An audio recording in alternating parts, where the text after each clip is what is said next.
Hi there. Welcome to New Tracks Modeling. New Tracks is an exciting new digital opportunity to obtain mentoring to help you improve your modeling.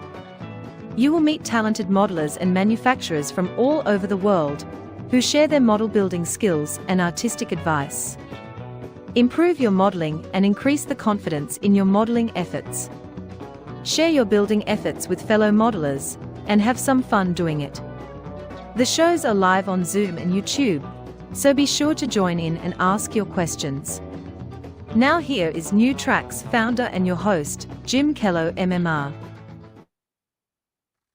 Well, welcome this evening. Thank you so much for joining us. We really do appreciate it. Hope you enjoy the show. We think we've really got a nice one for you this evening. Hope you come back often. Hope you tell your friends about it so they can also join us. Well, to start our show, I'd like to start with Father Ron Walters and our prayer for this evening. Father Walters. Oh God, as we express our creativity in creating and miniature the world around us, may we marvel at the beauty and genius which created the world and instilled in us a portion of your great knowledge and wisdom. Give success to the work of our hands, O God. Amen. Father Ron, thank you so very much for being here with us this evening. We really do appreciate it. I'd also like to make a statement about Chris Blackmar and his health. I understand that he's not 100% yet, but he's trying to get there. So we hope that he'll be back with us very shortly and be able to participate in our shows again. So best of luck to Chris. And we'll keep you updated on it as much of the information as we get. With that said, I'd like to turn now to our modeling lifestyle program. This is a new series that we started on every other Thursday evening. Our next one is coming up July the 28th. And we have the First Lady that we have included on the show. Cheryl Sassy. And Phil, if we could run the video.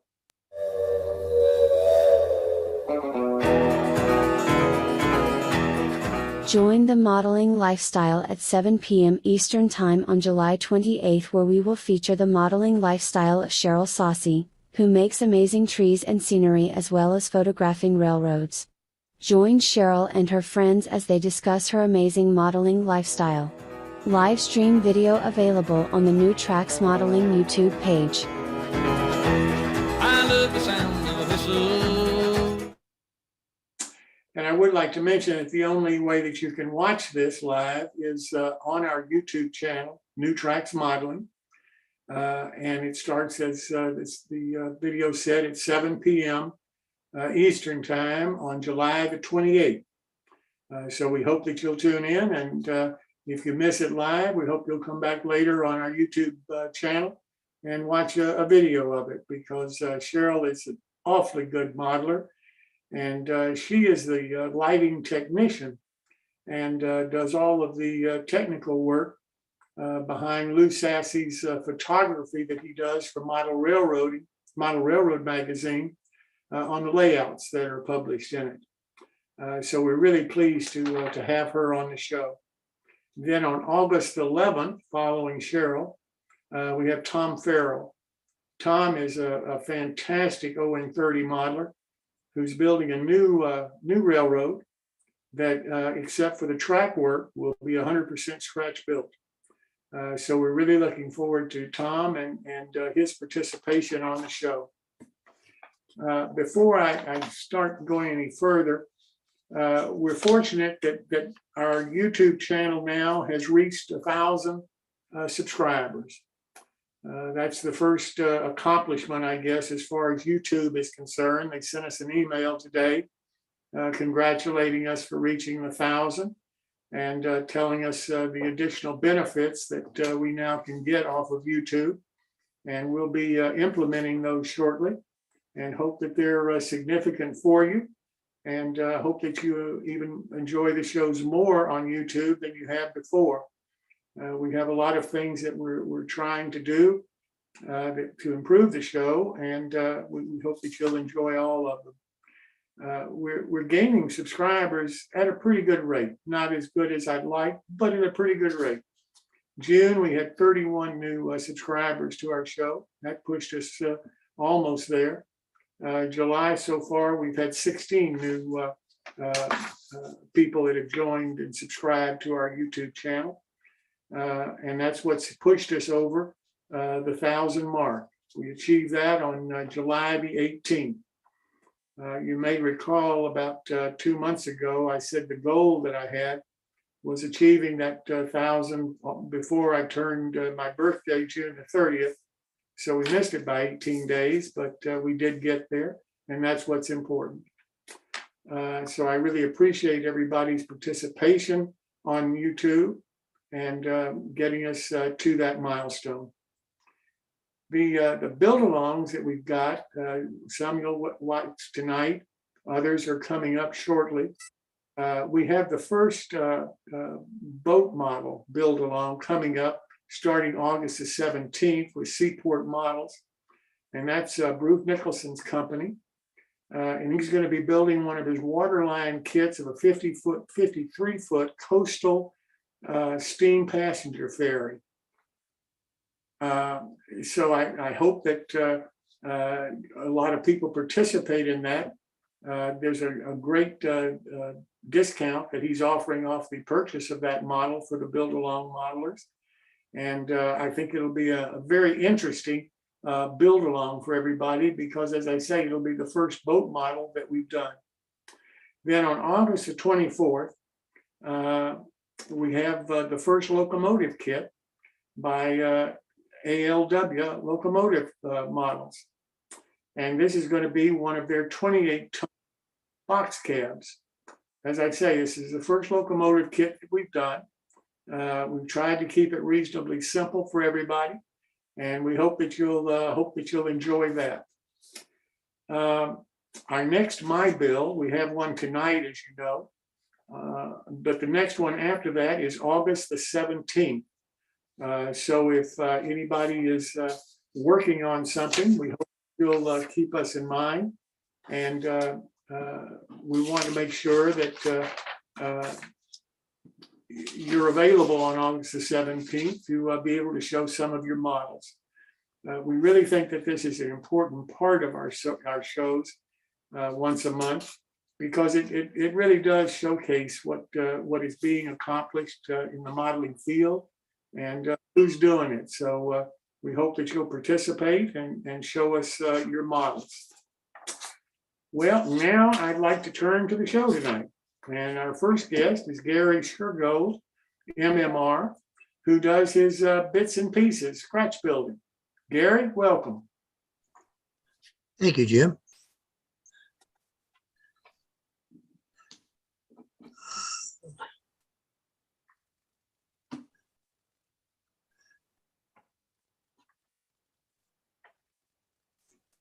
I don't know what happened.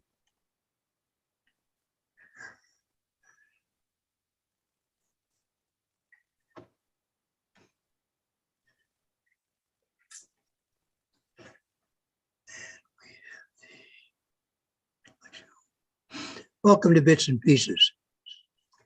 What we're going to do is we're back into the computer. And when we took the computer apart, there was a number of components that were found inside. We're going to go inside one of these components. And these are some of the parts after opening it up and saving the screws and things like that. We come up with a bunch of different items. When we open up one of these items, we find this interesting little structure here that was removed, and a little cage was built around it. This is the part that was removed. I built a little frame for shipping, and this little item here was also removed. And what we did was we built a little frame for it, a crate, shipping crate. They were then mounted on a flat card. They're not tied down yet. I just want to give you an idea of what could be done on a flat car. This one's mounted on another flat car. And there was a couple of items there. Now we went in and we removed one of the circuit boards. And in the circuit boards, we found an item, this little white item here, little black item here. And what I had done was I had given it to a buddy of mine. This is the item right here. And the big black one here, it was given to Pat Rivard, who's an old scaler. And Pat came up with a electrical control box, got a couple of meters, on-off switches, and this is going to go into his working mill. And another shot of the item. And this here was that other little white box. And what had happened was Pat had taken it, put weathered it up pretty dingy, and he made a garbage burning furnace out of it. And this is the stack in the back. And that's it for bits and pieces tonight. Not bad at all. Not bad at all. And it's free. It's free. Thanks, Gary. We really appreciate this. A lot of people seem to like what you're doing, so let's please keep it up. Thank you. No problem. Thank you very much. Now I'd like to turn to our segment on the NMRA with Phil Edholm. This is about local clubs and divisions. So Phil, welcome. Welcome to model railroading. And as much fun as model railroading already is, there is one way you can make it even more fun and get even more out of it. And that's by becoming a member of the National Model Railroad Association, the world's largest model railroading organization. The NMRA is devoted to the development, promotion, and enjoyment of the hobby. In fact, the NMRA has been setting industry standards for model railroading for over 80 years. From standardizing track gauges and coupler heights in the early days, right up to defining the specifications for today's digital layout command control systems, the NMRA has always been at the forefront of advances in the hobby, establishing conformity and compatibility among model railroading products. Not many other hobbies can say that. The NMRA has 18 worldwide regions, which include North America, Australia and New Zealand, Britain, and Europe. These regions have annual conventions where modelers can swap ideas, tour prototypical industries and railroads, see model railroad layouts built by other members, and get to know fellow modelers from a wide geographical area. And on a more local level, the NMRA has over 150 local divisions all across North America. These are groups of modelers in nearby cities and counties who get together regularly for scheduled events, seminars, how-to clinics, or visits to other members' layouts. Chances are there's a regular NMRA division event not very far from where you live. What it really comes down to is the fact that the NMRA is people just like you. Model railroaders sharing interests, knowledge, experience, and information with other modelers in their own community, in their own region, and across the country. It's the spirit of fellowship that makes the NMRA such an important part of the hobby for each of its members. Plus, the NMRA's national organization offers members the opportunity to travel to a major city for the annual national convention, where they can meet and learn from recognized experts in the hobby, see top-of-the-line model railroad layouts, tour rail-served industries and famous railroad locations, and even purchase the newest hobby merchandise at the world-class National Train Show. Add a subscription to the monthly NMRA magazine to your membership, and you'll get the latest model railroading news, along with helpful construction articles and stories of what other NMRA members around the country are doing.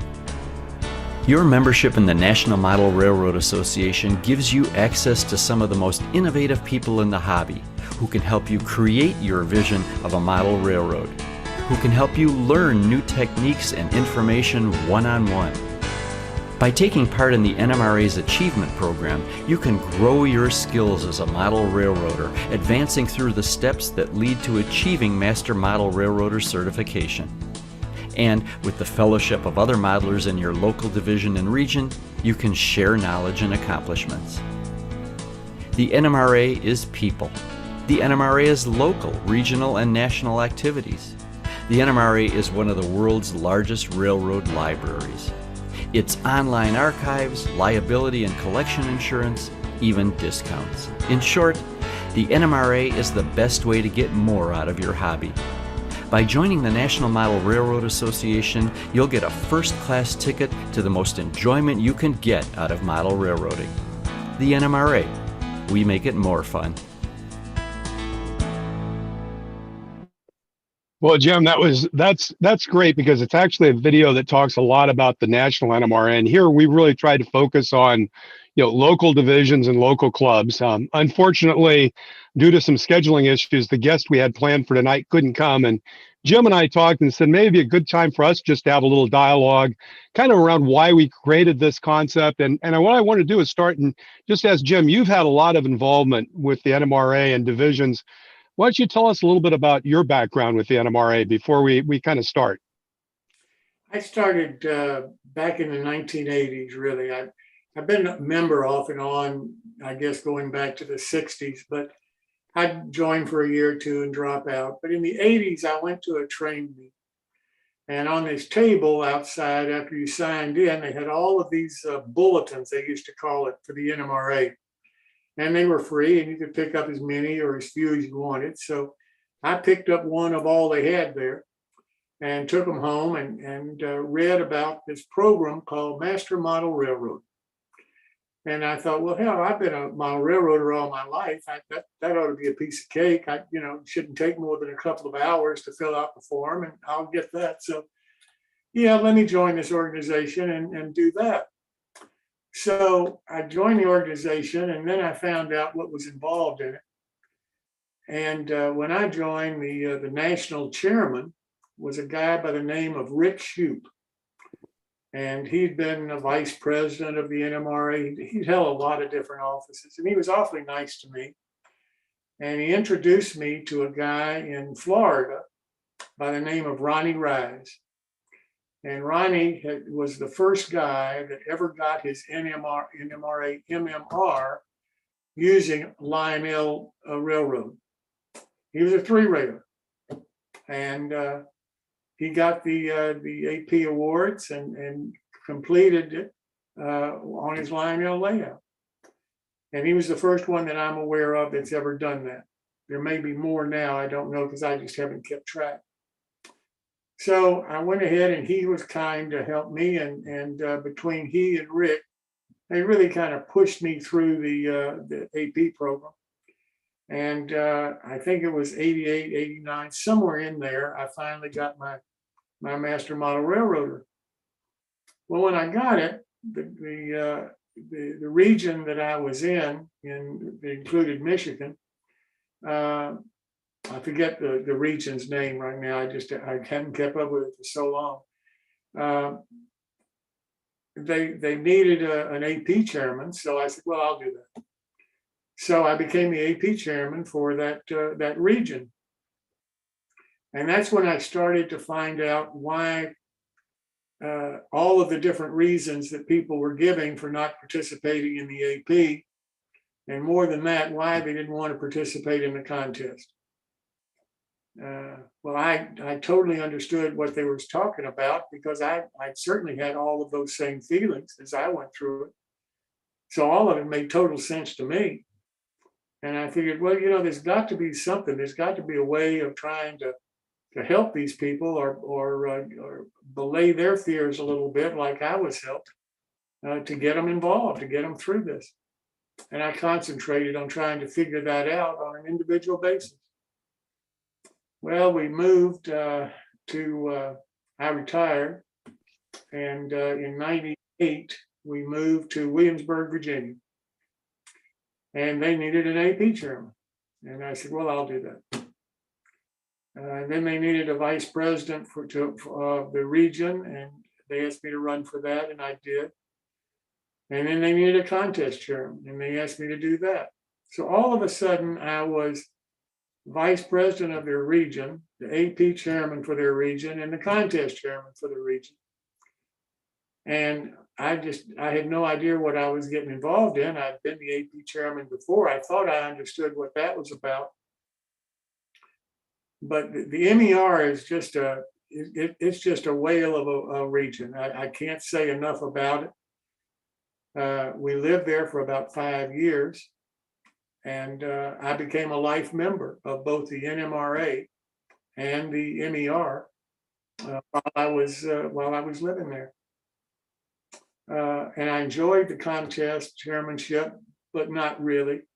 I enjoyed the AP chairmanship an awful lot. That's really where my heart has always been in the NMRA. Before they started the partnership program, in my mind, that was the main thing that the NMRA offered, was the achievement program, because it was an educational program about model railroading. And that's what drew me in, and I'm assuming a lot of other people, because otherwise you were spending a lot of money for a magazine, basically. And I just didn't see the value of being able to sell the association on that basis personally. I couldn't figure that out. So between the AP program, education, and the discount program offered by manufacturers to members, to me, that became the raison d'etre for the organization of the NMRA. And that to me was what was going to build the future of that organization. And I think it is. So then we moved to Florida, and they asked me to run for the board, and I did. And that included me being a superintendent of a division. And they asked me to be the contest chairman, and they asked me to be the AP chairman, which I did. And I hated the contest chairman job. And I loved the AP chairman job. And I love being the division super, being on the board. I frankly, I've been on the boards twice at 2 regions, and I find it much more enjoyable to be at the division level than being at the regional level in an office. So the division I took over in Florida hadn't had a meeting for 25 years. And when I became the division super, I started asking people, how come we never have meetings? And everybody said, well, we just don't want them. And I said, well, why don't we want them? And that was just a dead end conversation. No one knew why we didn't want them. We just didn't want them. So I figured, well, let's try to have one and see if anybody shows up. Well, I found out that the clubs in Florida were pretty, they weren't really interested in working with me that much. So I went to a train show club that also did train shows. And I said, look, your next train show, I'll promote your train show and try to get as many people in the division as I possibly can to go to your train show. Will you give me some space? I want to hold a first division meeting at your train show. And they said, okay. So they did. And I said, by the way, can I get free entrance for the NMRA division members that come to my meeting? Would that be okay? Yeah, we'll do that for you. Okay. And I said, oh, by the way, could you get me some coffee? You got a coffee pot I can borrow, and I'll bring the coffee. So they said, okay, we'll do that. So I had coffee, I had paper cups, had free admission to the train show, but they had to come to the division meeting. And we had 28 people there for that first meeting. And so 2 months later, I had another meeting in another part of the region, in the division. And I think we had 48 or 50 people at that one. And then the third meeting, 2 or 3 months later, we had about 60 people. And so things were rocking right along. And so then it became, I didn't have to do any more begging for space or anything, because we had money in our bank account. And when I left being the division super 2 years later, we ended up with $1,000 cash in our bank account. didn't owe anybody anything. And we had an inventory of cups for the division that we had made that we could still sell for profit at the different train shows around that the division was represented in. So building a division isn't hard. It just takes an awful lot of work. And the one thing that I found out is now I don't see the work being produced in the division, and consequently they're back to no meetings that I can tell, maybe one a year. And it's going back to what it was before. So I guess my experience has been the division is what the members make of it.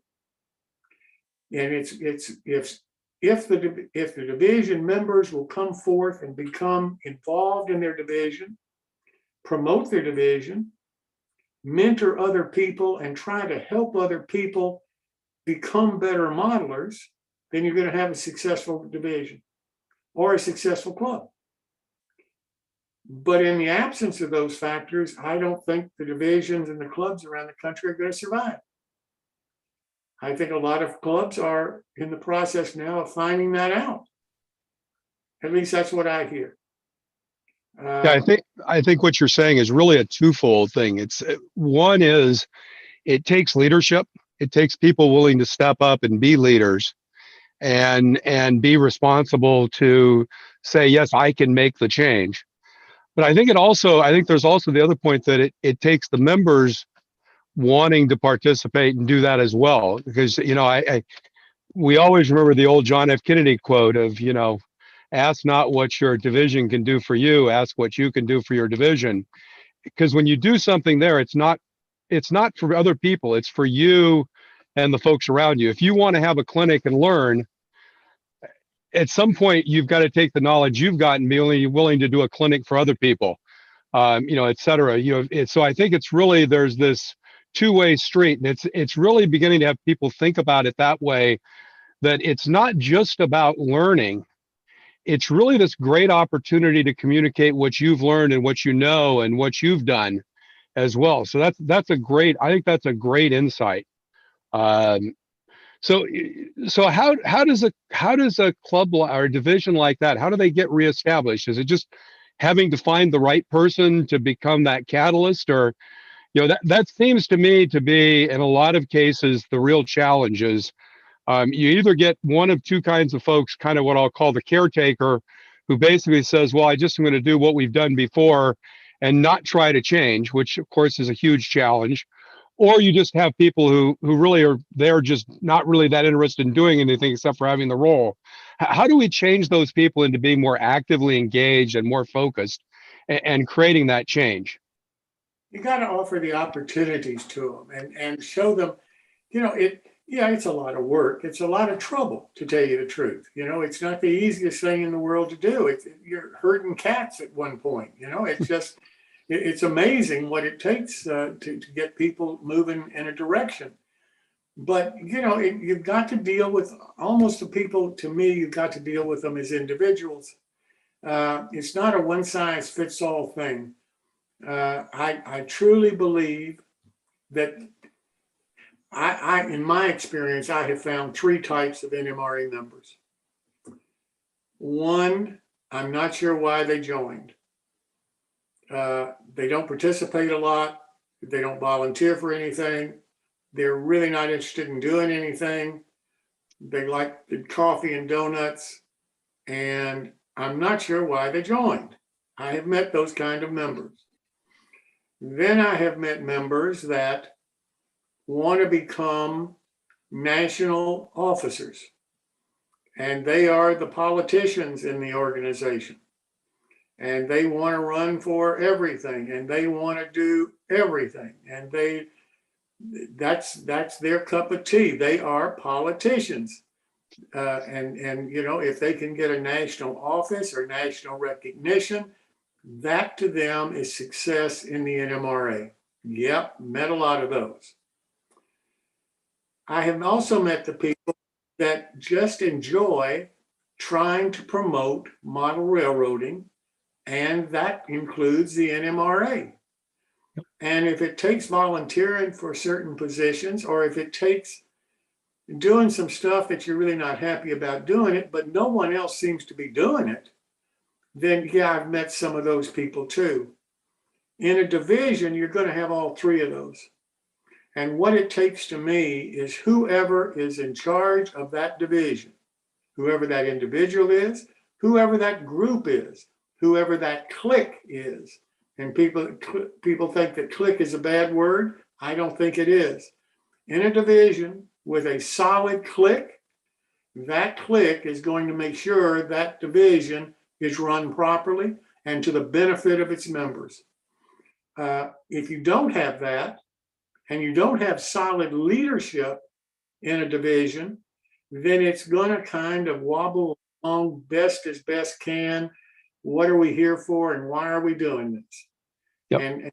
And that to me is a major problem. It boils down to you've got to have the leadership, and it's either got to be the politician that steps up, that wants to show what can be done, so he gets promoted to the next level or gets recognized by the next level, or whatever.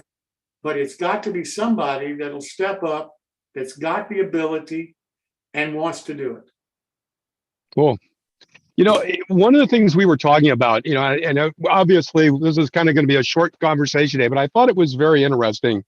We were actually having a separate conversation, and there was a discussion around, you know, one of the things we're doing in the modeling lifestyles, talking to the sassies, and, you know, clearly a husband and wife. And one of the questions that came up was about spouses. And apparently at some point in the past, if you wanted to participate in the AP, you had to have a specific NMRA member. And you were telling me that you actually had done some research since then. This was a conversation we had just a couple of days ago, and done some research. And there's really an interesting opportunity. I think it's really important for folks to think about what you can do with the family membership and how you can extend that to the other members of your extended family, whether they're, you know, spouse, children, grandchildren, really. And I think it's really an interesting opportunity to kind of, under a single family umbrella, extend that participation. Tell us a little about that, Jim. I agree with you. And we've talked a little bit about the new segment that we want to do on the show about women in model railroading.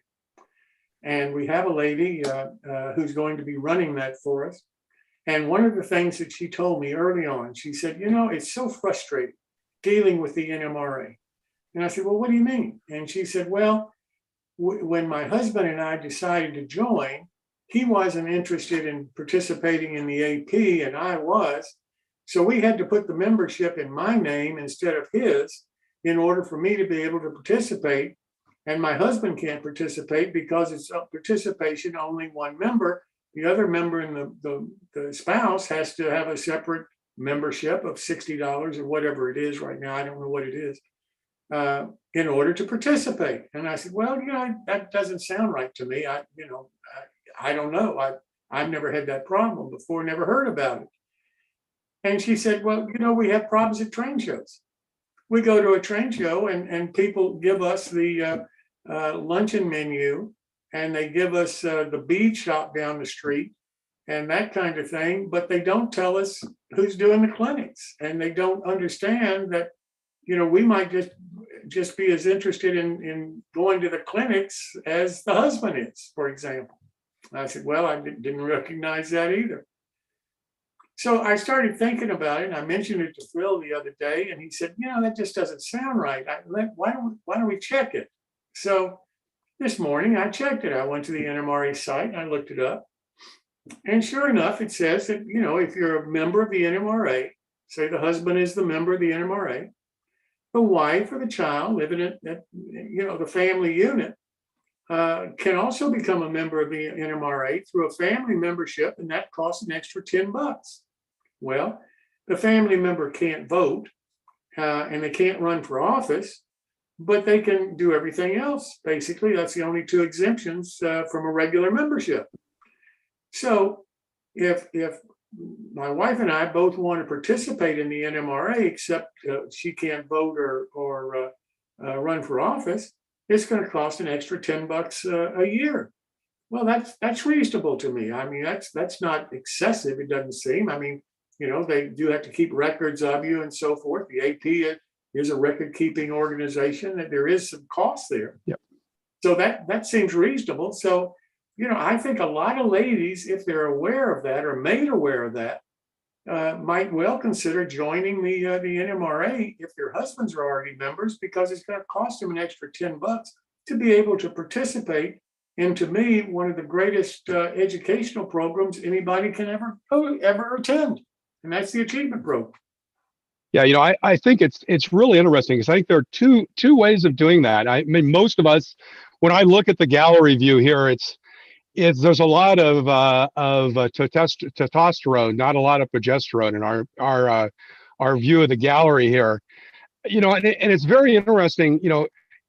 If your wife is in the situation, you say, well, I'd like to get more engaged. I think Lou and Cheryl Sassy it's a very interesting relationship. Cheryl doesn't seem to build a lot of what we would consider models, but she does the scenery, foliage, trees. And by the way, when you see some of the amazing trees she does, which actually taking a specific prototype tree, she's taking a couple of pictures of it, actually trying to replicate that prototype tree, becomes a really amazing thing that the railroad becomes a synergy of her interests, which tend to be more on that side, and Lou's, who tends to be more building structures and doing wiring and doing more traditional, what I would call model railroading activities.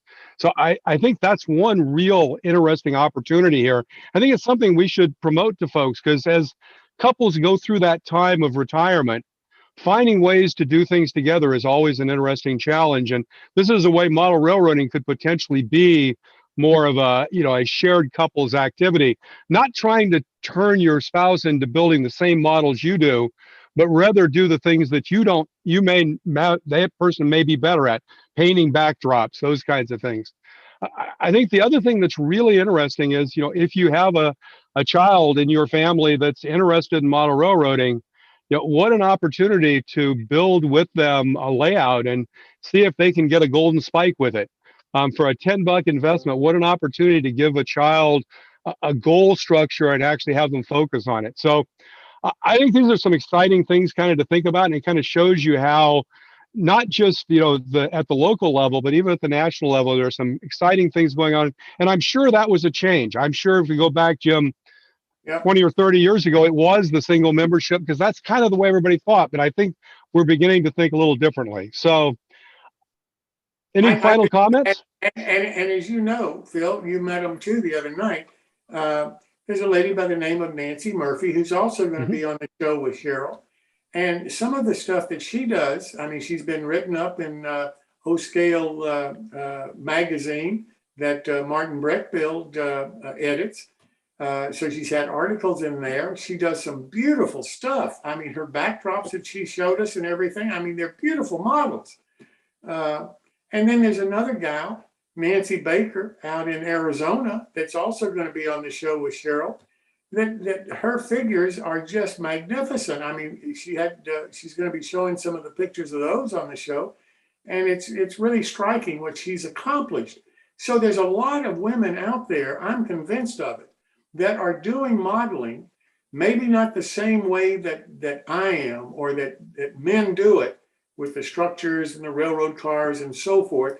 It may be a complementary kind of modeling, right, that enhances maybe what their husband's layout is all about.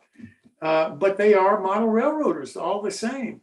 And I think that trying to showcase some of those people and get them more involved in our hobby is nothing but good for everybody. Yeah, I think that your point is building a layout's a very multidisciplinary activity, and it may very well be that your spouse is better at some of those than you are.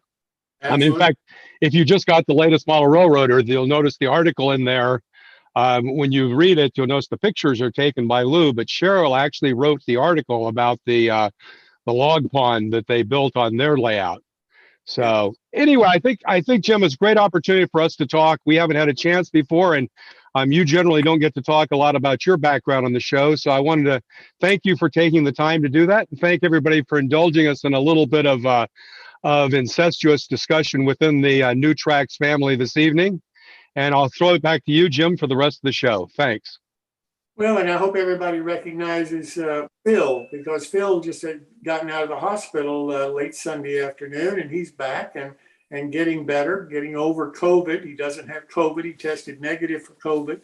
Now, if he can get rid of this pneumonia in his chest, then he'll be 100%. So, Phil, thank you so much for being here this evening, and we really do appreciate it, and so happy that you're getting better.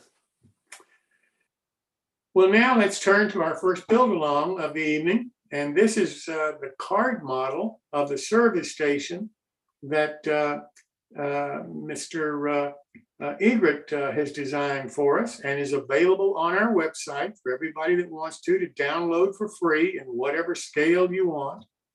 And Dave Rarig is tonight's modeler who's going to be starting to build his version of this service station. So, Mr. Rarig, welcome. Thank you, Jim. Glad to be here.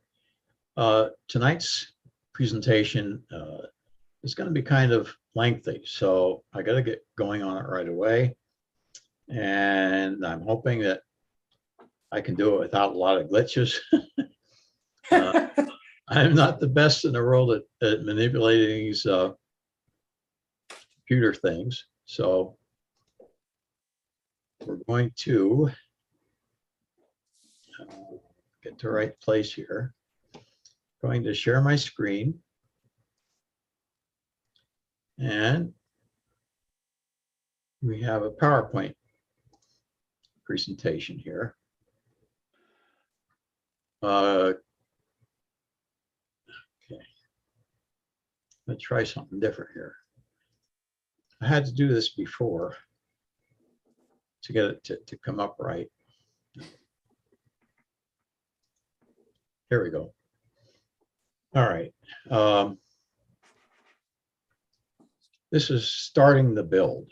Okay. And Dave, can you real quickly, kind of at the bottom left, right below the green box, over towards the bottom left, there's some little icons right above the word draw.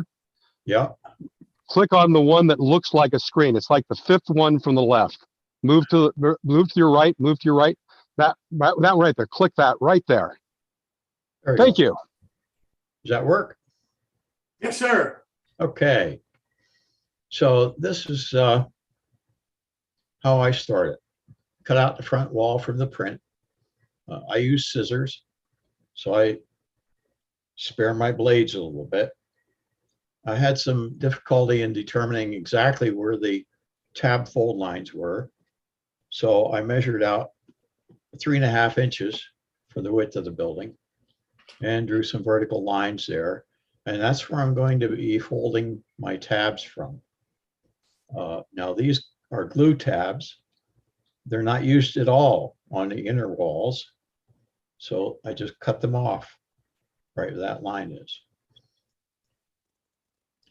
This slide shows the outer front wall with these glue tabs folded down 90 degrees. And this is before I've cut out the window openings. Now here I've cut out the window and door openings in the outside of the front wall and the inside of the front wall. And most of my tabs, I use my sheet metal scriber to scribe the lines so they bend, fold easier. You don't want to break through the surface of the paper, however. Just cause it like a crease. Once the inner wall is cut out, I glue it onto a 1mm chipboard, which I happen to purchase from Dick Blick Artist Supply. I glue it on with Elmer's all-purpose glue stick. And then I roll it down securely with a roller. This is a veneer roller, but a wallpaper seam roller will work just as well. Here I'm going to have to cut out these window and door openings, which I'll show later.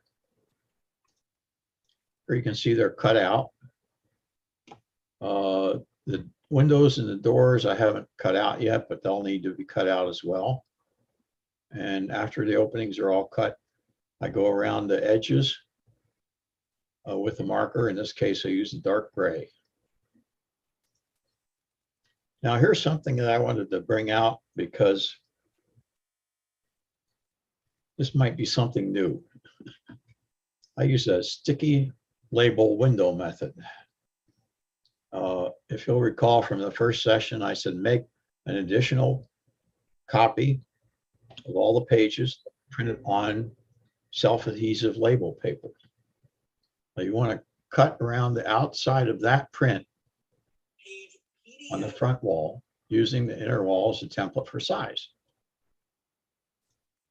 And here you have it. I've cut out what is actually the front wall on the pressure sensitive label paper. And in order to remove that backing, I use tweezers because I can't grab them with my clumsy fingers. And just peel it off. And I leave my self-closing tweezers attached to one corner so I don't inadvertently get the thing stuck somewhere where it doesn't belong. After it's cut out, place it on your window acetate. You don't really have to push it down or roll it down or anything, just it sticks quite well. I used a heavy 10,000 acetate, again from Blick Artist Supply. You want to cut around the window sashes and the muntins using a sharp X-Acto or a scalpel. Use light pressure on the blade so that you cut through the paper but not the acetate. You should be able to feel the difference in the drag on the blade as you cut through the paper. And it's okay to cut all the way across. Like, you know, if you want to go all the way across from here to here, or all the way up and down, that's fine. Here I'm beginning to peel the paper off of the acetate.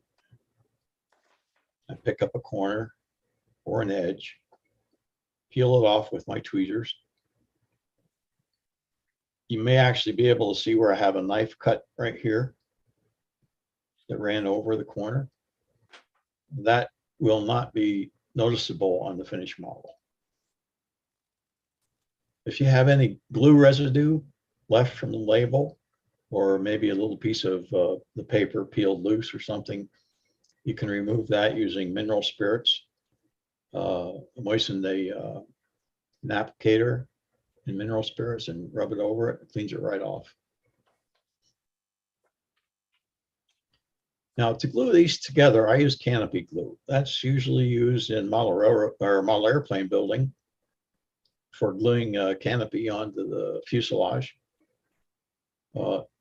It's nice to work with because it dries really clear, and it also has good adhesion to the plastic. You know, you might use like some wood glues and such. I'll tell you, you have to use it on porous material, which of course acetate is not. The canopy glue works real well on that. Try to avoid using excessive glue. You'll see later why.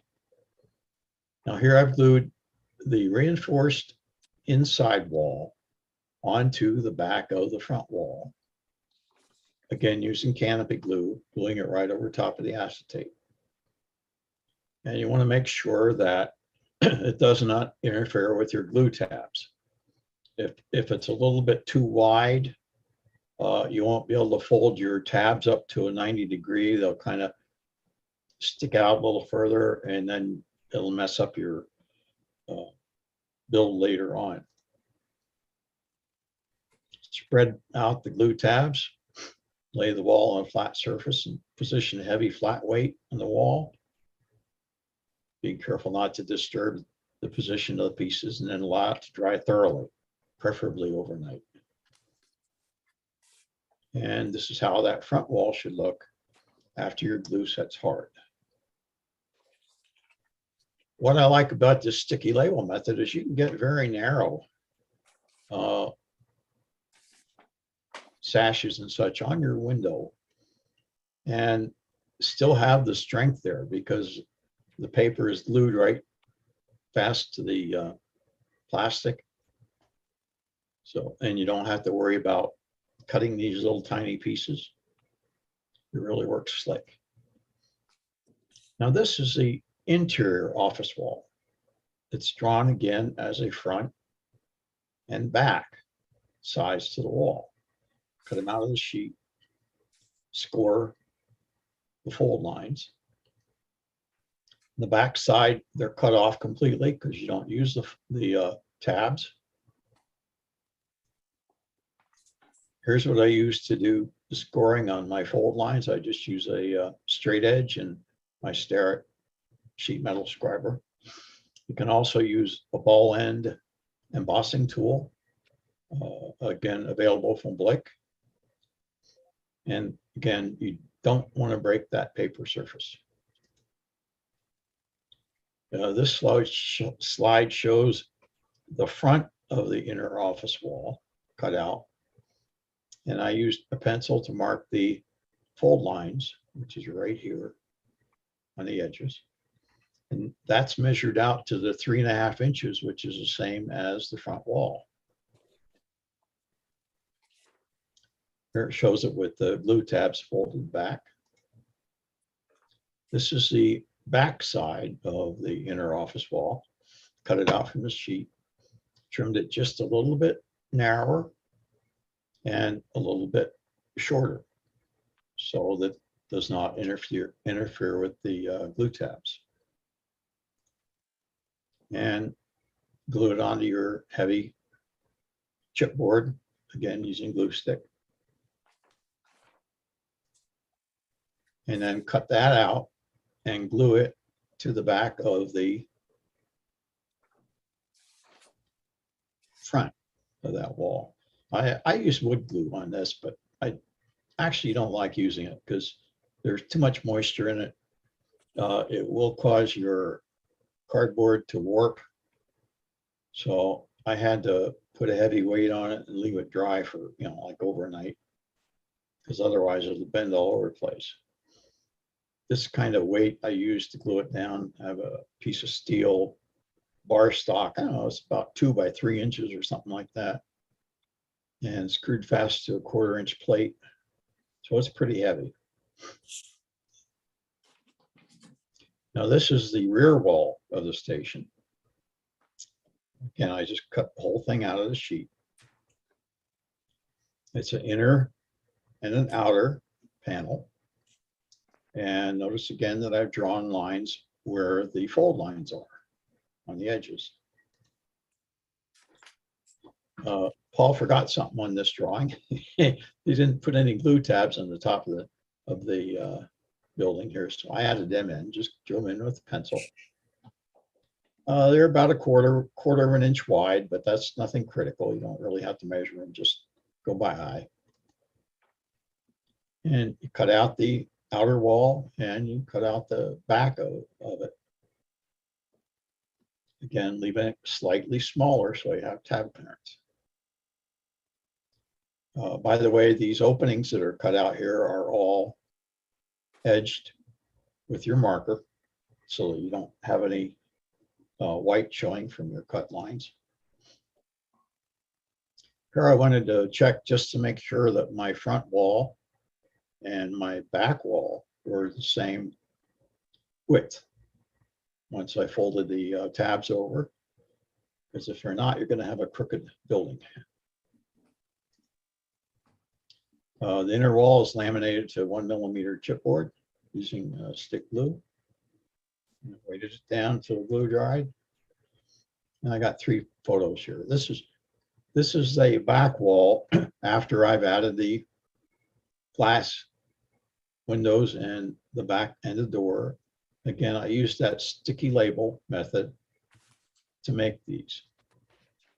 Here you can see where I used a little bit too much canopy glue, and you can see where it squeezed out on the surface. If I was really worried about how this was going to look, I could actually back to my printer, reprint these parts and start over again. But we don't like to do that. So, this slide shows the structure floor. Cut it out and glued it to 1mm chipboard. I trimmed off a small amount here on both sides so that the width here is 3.5 inches. which is the same as the building. Go around all the edges with your dark marker. And this slide shows the service island, which was cut out of the sheet, laminated onto 2 layers of the chipboard, and then edged around it with the marker, and then glued onto the base where it's indicated on the drawing. Now I go to the sidewalls, cut out the sidewalls. And I found it was very helpful to make these glue tabs about twice the width that they're shown on the drawing. Just extend them out. You'll see why later. Now, again, any place where there's a fold, like here's one and here's one, you want to score that. So it makes it easier to bend it. Now, this slide shows the end gable of the roof overhang. Somebody said, didn't understand how this was going to fit. Well, this is how it fits. This is your sidewall. It has to match up with the detail on this gable end. And when you score these fold lines for the top, it's important to make them terminate at the bottom, right at the top of the sidewall, so that when you bend the tabs over, they come right even with where the roof is going to sit on the sidewall. Here, I put some arrows on here. So these are fold lines, and across here. You might notice that I made this tab a bit larger. Just drew it on a pencil. This might be hard to understand this, but this is an important part. The distance here from a fold line, which is right here and right here, has to be the same as this distance on the overhang, because otherwise it won't fit. And then you have to have this piece, which is a ceiling, trimmed to the same width as your front wall. And also your fold line on the gable end has to line up with that. They'll have to be in the same plane. Now here laid out the 3 pieces, the gable end and the 2 sides. Just lined them up. And then glue these side walls to the glue tabs that are on the ends here of the gable. And you want to put this on your cutting mat following the guidelines, or else use a rule, straight edge along the bottom here, and make sure everything is plumb and straight. Now you want to turn it all over to the back side. Sharply fold this end gable along the bottom of the fascia board and apply a small bead of glue into the V of the fold. Press it flat with your burnishing tool. This will double the thickness of the fascia, but do not glue the ceiling to the back of the front gable, because it has to fold forward 90 degrees here. This is the side tab that I mentioned to make it wider than it was drawn. Fold that over also 180 degrees and glue it to the sidewall, but not all of it. You want to fold this tab back out 90 degrees away from the wall before the glue dries. And I sometimes use a little handy dandy paper clamp here to act as a mini press brake, which comes in handy if you're trying to make folded line, pieces that are like 1/8 of an inch or smaller on each side of the fold, because otherwise you can't hold on to it. Now here's what we're after. You've got this edge here around the perimeter of the old overhang, and that's doubled over, so it's double thickness. Then you have this flange is created by these side tabs, and you want to take the ceiling and glue it here and on both sides. And ignore this printing in here. That's the back side of a sheet of paper that I reprinted. Now, you didn't glue the ceiling in place yet, did you? I hope not, because that comes later. Flip the 3 walls over to the front side. Straighten the glue tabs. Cut out the window and door openings. Make sure to color the cut edges with your marker. Cut out the garage door opening, same way, just inside of the trim board. And the restroom doors are same way, cut out, colored with your edge. Now here's what I did on the garage door. I took the print that I made on the self-adhesive label paper, drew a box around it about 1/8 of an inch wide, wider than the door. Cut that out and mount it on my clear acetate. So we're going to be using the sticky label method to open the windows, basically on the door. So here you have that label paper stuck onto clear acetate and the windows. Makes it much easier than trying to cut each window pane separately and keep from overrunning the corners and tearing the paper and what have you. Here's a window done the same way. You see a little bit of graying around here. That's from the mineral spirits wetting the paper. So once this is dry, I can glue it in place on the back side of the walls. That pretty much concludes the first session. Are there any questions?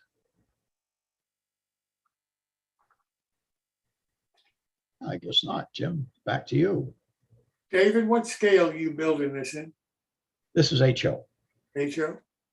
Yep. Well, I tell you, I think it's going to be a beautiful model when you finish. I really like the way you do the windows. Well, that was a technique that I just started recently. I actually learned it by watching a YouTube presentation of an English modeler. He models an N scale. He built some fantastic models. And this was his method of cutting out all the window panes and such. Works great. Well, I'm really impressed with it. It really looks like you're doing a great job. Thank you so very much. Thank you, Jim.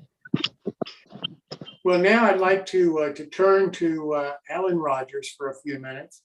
Alan is donating a door prize for us this evening, and I'd like to give him an opportunity to talk about his company, New Creations Victorian Railroad Structures. And I've seen some of the structures that he is producing, and they really are something. They really are outstanding, Alan. I really appreciate you doing this for us tonight. And I'll turn it over to you for a little bit. Thank you, Jim. Thanks for the opportunity. So the kit that we're raffling off tonight, we're not auctioning. It's going to be available in O scale, S scale, or HO scale. And the prototype was a Southern Pacific handcar shed up at Woodford, California. That's on the way to Tehachapi Loop from Bakersfield. And it doesn't have to be used on an SP model railroad, though. Many railroads all over the country had handcar sheds or section houses. This one measured 8 feet wide by 12 feet long. It's board and batten siding. And you'll find that it's a very simple kit, very easy to construct, and you'll be free to add all kinds of details and whatever paint color you would like. So I'm looking forward to seeing who the lucky winner is tonight. Thank you very much. Well, Alan, thank you. And what we're going to do, you have to be present to win. So anybody that is on YouTube, we need you to put something in the chat function so that we know who you are or how to identify you. We have a random wheel kind of system here. And Greg Cassidy is putting all of the names of everybody on both YouTube that is in the chat function, who has entered their name or an identifier in the chat function, and everybody on YouTube. And I think there's roughly around 60 people here tonight so far. So everybody that's here will be entered on this wheel. And we're going to close it about 5-10 minutes before the announcement of the winner, toward the very end of our show. And up until then, we'll keep adding the names as new people come in. But as I say, when the wheel is turned and your name is announced, then you're going to have to verify that you're here by indicating that notice in the chat function, whether it's on YouTube or whether it's on Zoom. And once you have done that, then later you will need to give me an email to Jim Kello at newtracksmodeling.com with your name, address, telephone number, and email address on the email that you send me. And I will notify Alan, and then he will ship you the model of your choice. Also, in the email you send me, you need to indicate whether you want this to be an HO model or an S-scale model or an O-scale model. Alan produces it in all three of the scales, and the winner gets his choice of which scale he wants. Only one scale for the winner. And Alan, I can't thank you enough for doing this. We really appreciate it. And I wish everybody the best of luck, and we'll deal with the winner shortly. Another thing that I'd like to mention at this point, we talked a little bit about it. Tony Dixon and I did before the show started. And that's the fact that there's a group of modelers out there, a very dedicated group of modelers that model in S-scale, but I won't call them model railroaders as much as I'll call them farm modelers. And they are exceptional. I mean, some of the dioramas that they produce will just knock your socks off. They really are excellent modelers. And I have written about this in my articles in S-Scale Resource Magazine. And I fully believe that if the S-Scale farm modelers and the S-Scale model railroaders could ever get together as an organized group somehow, and make their appeal to manufacturers to produce more S-scale models, they would have a tremendously positive impact on the market. And I think a lot more S-scale models would be produced in order to satisfy a significant, large demand of both the S-scale farm modelers and the S-scale model railroaders.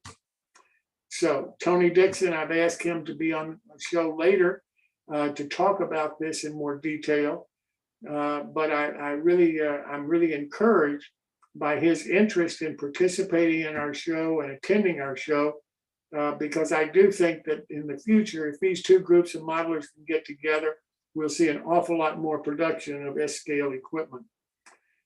With that said, I'd like to turn now to our My Bill section that we do once a month. We have a sponsor, the Model Railroad Resource LLC, which is owned by Amy and Dan Doherty. And if we could run the video, please.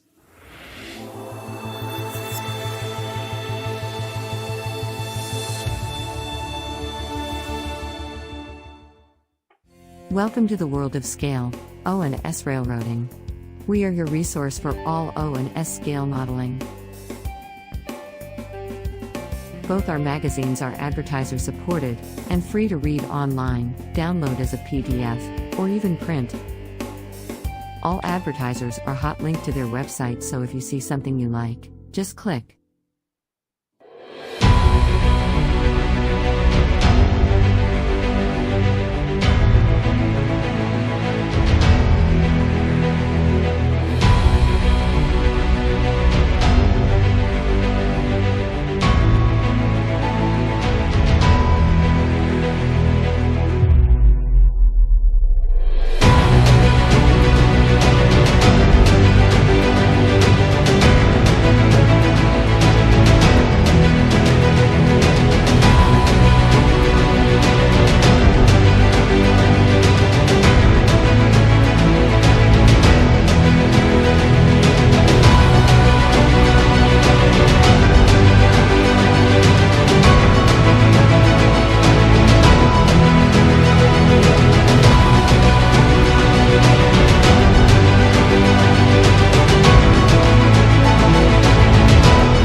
please check out our websites for the current issues.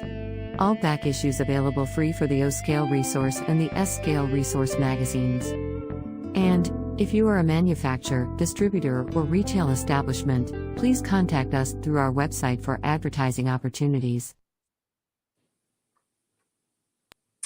Well, before I go to Chris Corsi and we start tonight, one thing I forgot to mention.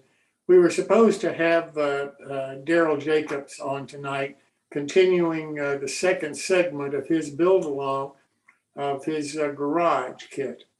And Daryl sent me an email a couple of hours before the show was to start, and he has a family issue that he couldn't be here tonight. And he apologizes for it. And he will do the section that he was supposed to do tonight next week. And then we will just bump the final segment 1 week down the road. I know that a couple of you have indicated that you're a little disappointed because you're looking forward to Daryl's presentation tonight. But this is a live show, and everybody has a regular life that they have to live, as well as trying to help do the job for this show. So we wish Daryl the best and hope his family issue is not serious. So with that said, Chris, I will turn to you. Chris Corsi, who owns Conowingo Models, who runs the My Build for us. Chris, it's all yours. All right, thanks, Jim. Get the slideshow up here. All right, there we go. All right, welcome to My Build, July 20th, 2022. Our next My Build is August 17th. And of course, as usual, it is featuring you. So we rely on you to send your photos in and give us something to talk about. It doesn't have to be the best thing in the world. Doesn't have to be the worst thing in the world. Maybe it's something you learned something from, or something you found at a flea market somewhere and just wanted to share it. But all right, we'll go ahead. And of course, that's me. And I was just looking at 611, and it's still sitting up at Strasbourg getting some work done on it, in case anybody was curious about where the old 611 is. All right, now we'll go on to Greg. You up, Greg? Yep, I'm here. All righty. Okay, what I want to tell you about is sometimes when you're working with a kit, you might find something that seems a little funny, a little odd, especially if it's a new kit and you haven't done one like it before. And I found something here, not soon enough to fix it before I was working with it, but soon enough to fix it before it was too late to fix it. The kit is a really nice general store made by a company called Microscale Models. They don't have a lot of kits out, and they don't have this one available anymore. I'm building it for a customer, but it's a wonderful kit. You can see everything that's included in the kit there, all of those pieces, and it's very well engineered. A lot of walls that have slots to hold other parts. Next slide, please. This shows the walls and the floor that they go into. And you can see I have marked on the floor, there's a couple little notches, and that's where this lower part of this one sidewall go into. The large openings are for freight doors, the small openings for man doors. And I thought, well, you know, everything else fits together, all the slots and tabs and everything seem okay, and that worked real well.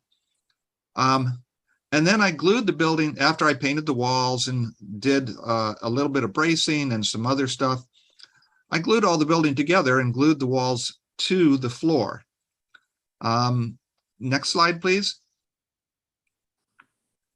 But one thing I noticed was that the man doors came all the way down to the top of the foundation, and that's where the decking for the siding is supposed to go.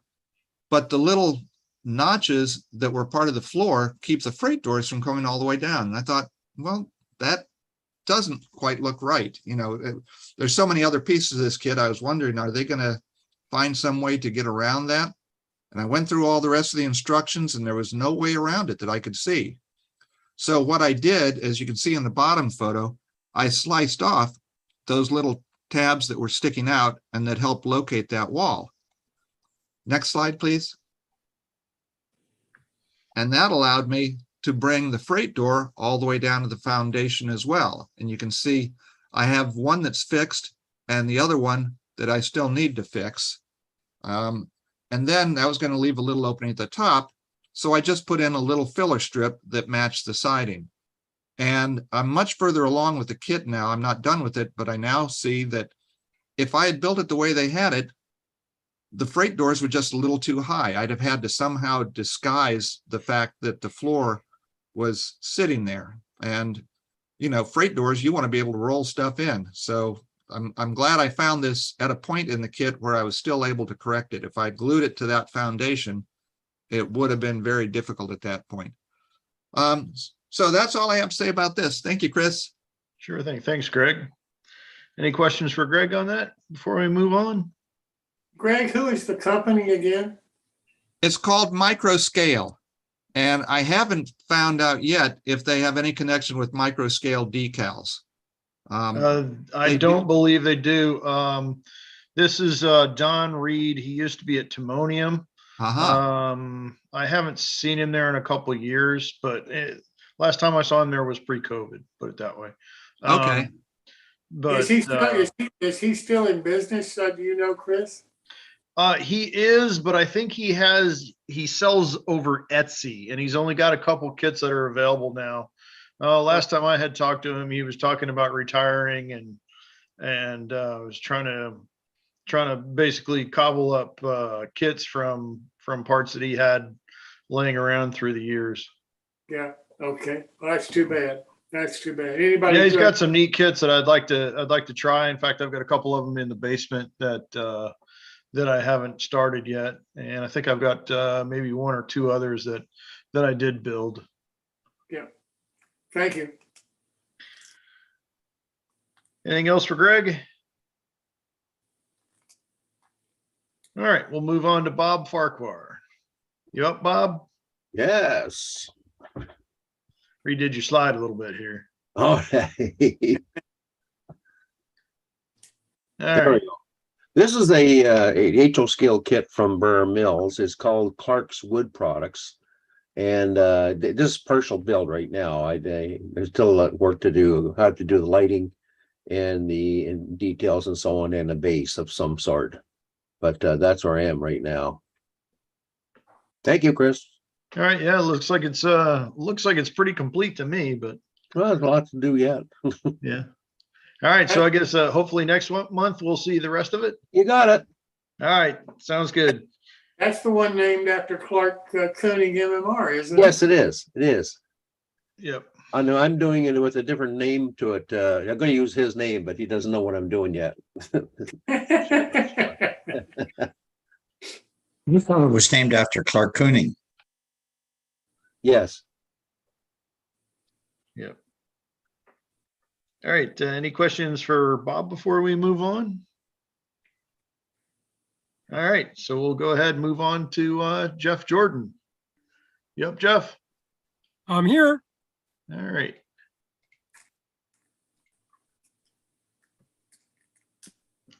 So let's see. Here we go. Yeah, this is my new water tower. It started life as an Altoona Model Works kit, but I found it hard to find a narrow gauge O-scale water tank that did everything I wanted. And their standard gauge tank was as close as I could get. And so I made a number of modifications to turn it into a narrow gauge kit. One, of course, shortening the legs on the tank. And then also the kit comes with a very elaborate hydrocal plaster base with massive simulated concrete footings, which are way, way too much for a narrow gauge railroad. And so studying photos of the Rio Grande Southern, you can see it's just got wood blocks underneath each leg. So I did that.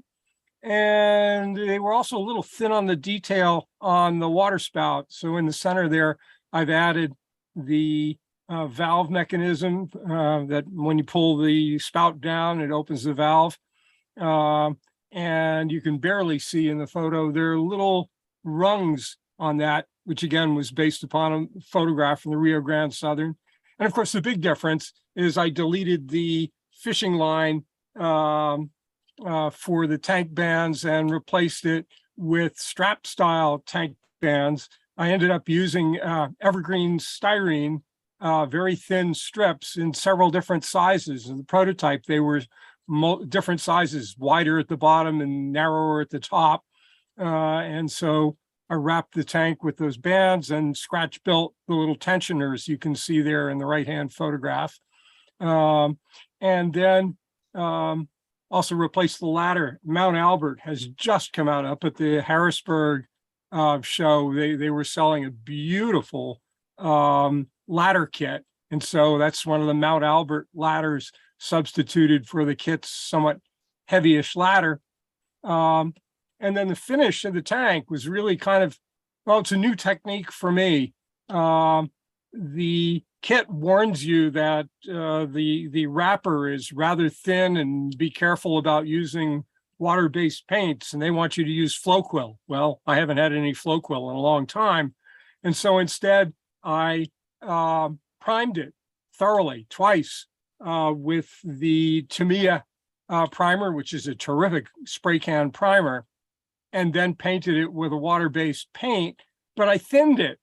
And it worked out great because you see what it's done is a little bit of the primer is showing through, and it gives you that look of the prototype photographs of the stains of the minerals coming through the cracks in the tank and giving you that mottled stained appearance. It couldn't have come out better. It was in instructions for a different kit about how to just make your siding look weathered. And in this case, it made the sides of the tank look like it had the mineral deposits. The wood is stained with hunter line stains, which I'm really become a great fan of. And so both the wood base and also the shingles on the roof are done with different hunter line stains. I think we've got another 2 photos of it. If we go to the next slide. Yep. Here Oh we yeah, go. there's where all your detail shows right there on that right that photo. right-hand photo really brings out, you can see the valve on the spout with the rungs. You can see how neatly that all rigs out. And most of that rigging came with the kit. You just had to very carefully drill out the little pulleys and drill out the weights and all fit in very nicely. Because everything else there is from the kit except for the Mount Albert ladder, which I added and braced. But the other odds and ends, including the ball on the top, all come with the kit. And then over there on the left is it's in place that though you need to kind of disregard the cityscape in the background, the station and the tank is kind of a little vignette of Rico, Colorado. But it also brings me to my question for the night, which is, I'm doing several vignettes of areas like Rico and also Vance Junction. And if you look at the photographs of the Colorado desert Southwest, there's no grass. Everything is kind of dry and dirty. And I am kind of scratching my head right now to try and figure out how to simulate the surface texture with no grass, and just to give me the texture of dirt. And I'm curious what people do when they want to do just an expanse of dirt. Some of this will be cinders because it's the station, but to just get the kind of loose, dirty area with just the barest weed here or there, but otherwise, ground foam, which I used to use copious amounts of, isn't going to work in the desert Southwest. If you go to Home Depot, you can pick up tile grout in multitude of colors and get the unsanded one. Okay. And it lays down beautifully. You can lay it down with matte varnish or whatever you want, whatever you use to hold down your ground scenery. And you just touch up the color with a little bit of Tamiya paints, thinned out really thin, really thin. And the grout will give you a texture like soil? Yep. Oh, okay. I got to try it. You can blend them together to get different colors. It's your option. I think there's about 72 different colors. I'll have to look at that. The station building, incidentally, is going to be featured in the future. I haven't finished it yet. Among other things, it still needs to be weathered. But that started life as the Lionel Rico Depot. And again, because I can't leave any kit alone. It's been modified. It's been painted with appropriate paint colors, but I'm adding some more detail. I need to weather it some more. And I've put a partial interior in it, and I'll show that in the future, my build. Cool. Jeff, Larry McDonald here in Toronto. I'm with a group of narrow gaugers, and an awful lot, including me at one point, did layouts of Colorado, and very large layouts. And the very first thing after the plaster we would apply, we went and got play sand at Home Depot for one place, but most of those type of stores have it. And we'd sift it and apply that down, and that gave you a ground cover, very rough, with a lot of the stones, like in Colorado, that work up through with the frost. And then you can, if you want to then, do some vegetation and some other finer sands or other materials, you can do that, apply that on top. So it's the basic thing of just applying a course after another course, but we always use that as our first course. It's a good simulation of Earth, but with all the little stones that you find in Colorado, and work from there. And it's cheap. Of course, a bag of play sand will cover quite a bit of layout. So that's just a very fine sand? Yeah, it's not like beach sand. The stuff that we've picked up here, I don't know, maybe wherever the Home Depots across the country might get it, but it had little fine pebbles in, round pebbles, small. Okay. But it wasn't fine sand like you'd find on a very nice beach, which, sand has got all like sharp little edges, but and they lock a bit. But that's what we, I don't know how many people have used it, and people down through the states that were associated with us. Is that called play sand? It was called play sand up here. The bags that we picked up, and I was wondering, because it wouldn't be the kind of sand I would be expecting to put in a play box outside for the kids. Okay. But That's what I was just thinking, is that you were describing was sandbox sand. Yeah, that's what I think it's meant for. Okay. Like I say, it does have very small little pebbles, stones. Larry, do you color it after that, after you lay it down? You can. You put it down, of course, with just white glue and a mixture of white glue and water. Right. Sometimes if you want to blend it compared to your rock, and so it looks like some of the rock over thousands of years has broken down, and the sediment, and so you could airbrush if you want, or just taking a brush mixed with acrylic paints and thin it right down and go over that. I think that would be more like a river sand rather than a beach sand. Yes, that's correct. That's where, that's what I find confused, but exactly, it's more like a river sand, because all the little pebbles are round, and like you find various sizes. Yeah, they're very small, and they're in scale for what we want to do. Well, okay, we're in O scale, and so it works good for O scale. But all you have to do, I think, if you were in HO, is sift it and just take the finer parts. Just thought I'd throw that in for you. Cool. Well, thanks for sharing. Any more questions for Jeff before we move on? All right. I think Tony Dixon has a question, Chris. Oh, okay. Not so much a question, but a recommendation. If you're shooting for Arizona, try Arizona Rock and Mineral Corporation. They have dirts and other materials for ballast and landscape cover. And I believe they actually have sifted desert dirt that is sifted to a fine powder for doing your landscaping in appropriate colors. That's Arizona. What was the name? Arizona Rock and Mineral, ARM. Got it. Thank you. I use their ballast because they have ballasts available from all over the country. And I've purchased other products from them, and they specifically have some different colors of desert ground cover.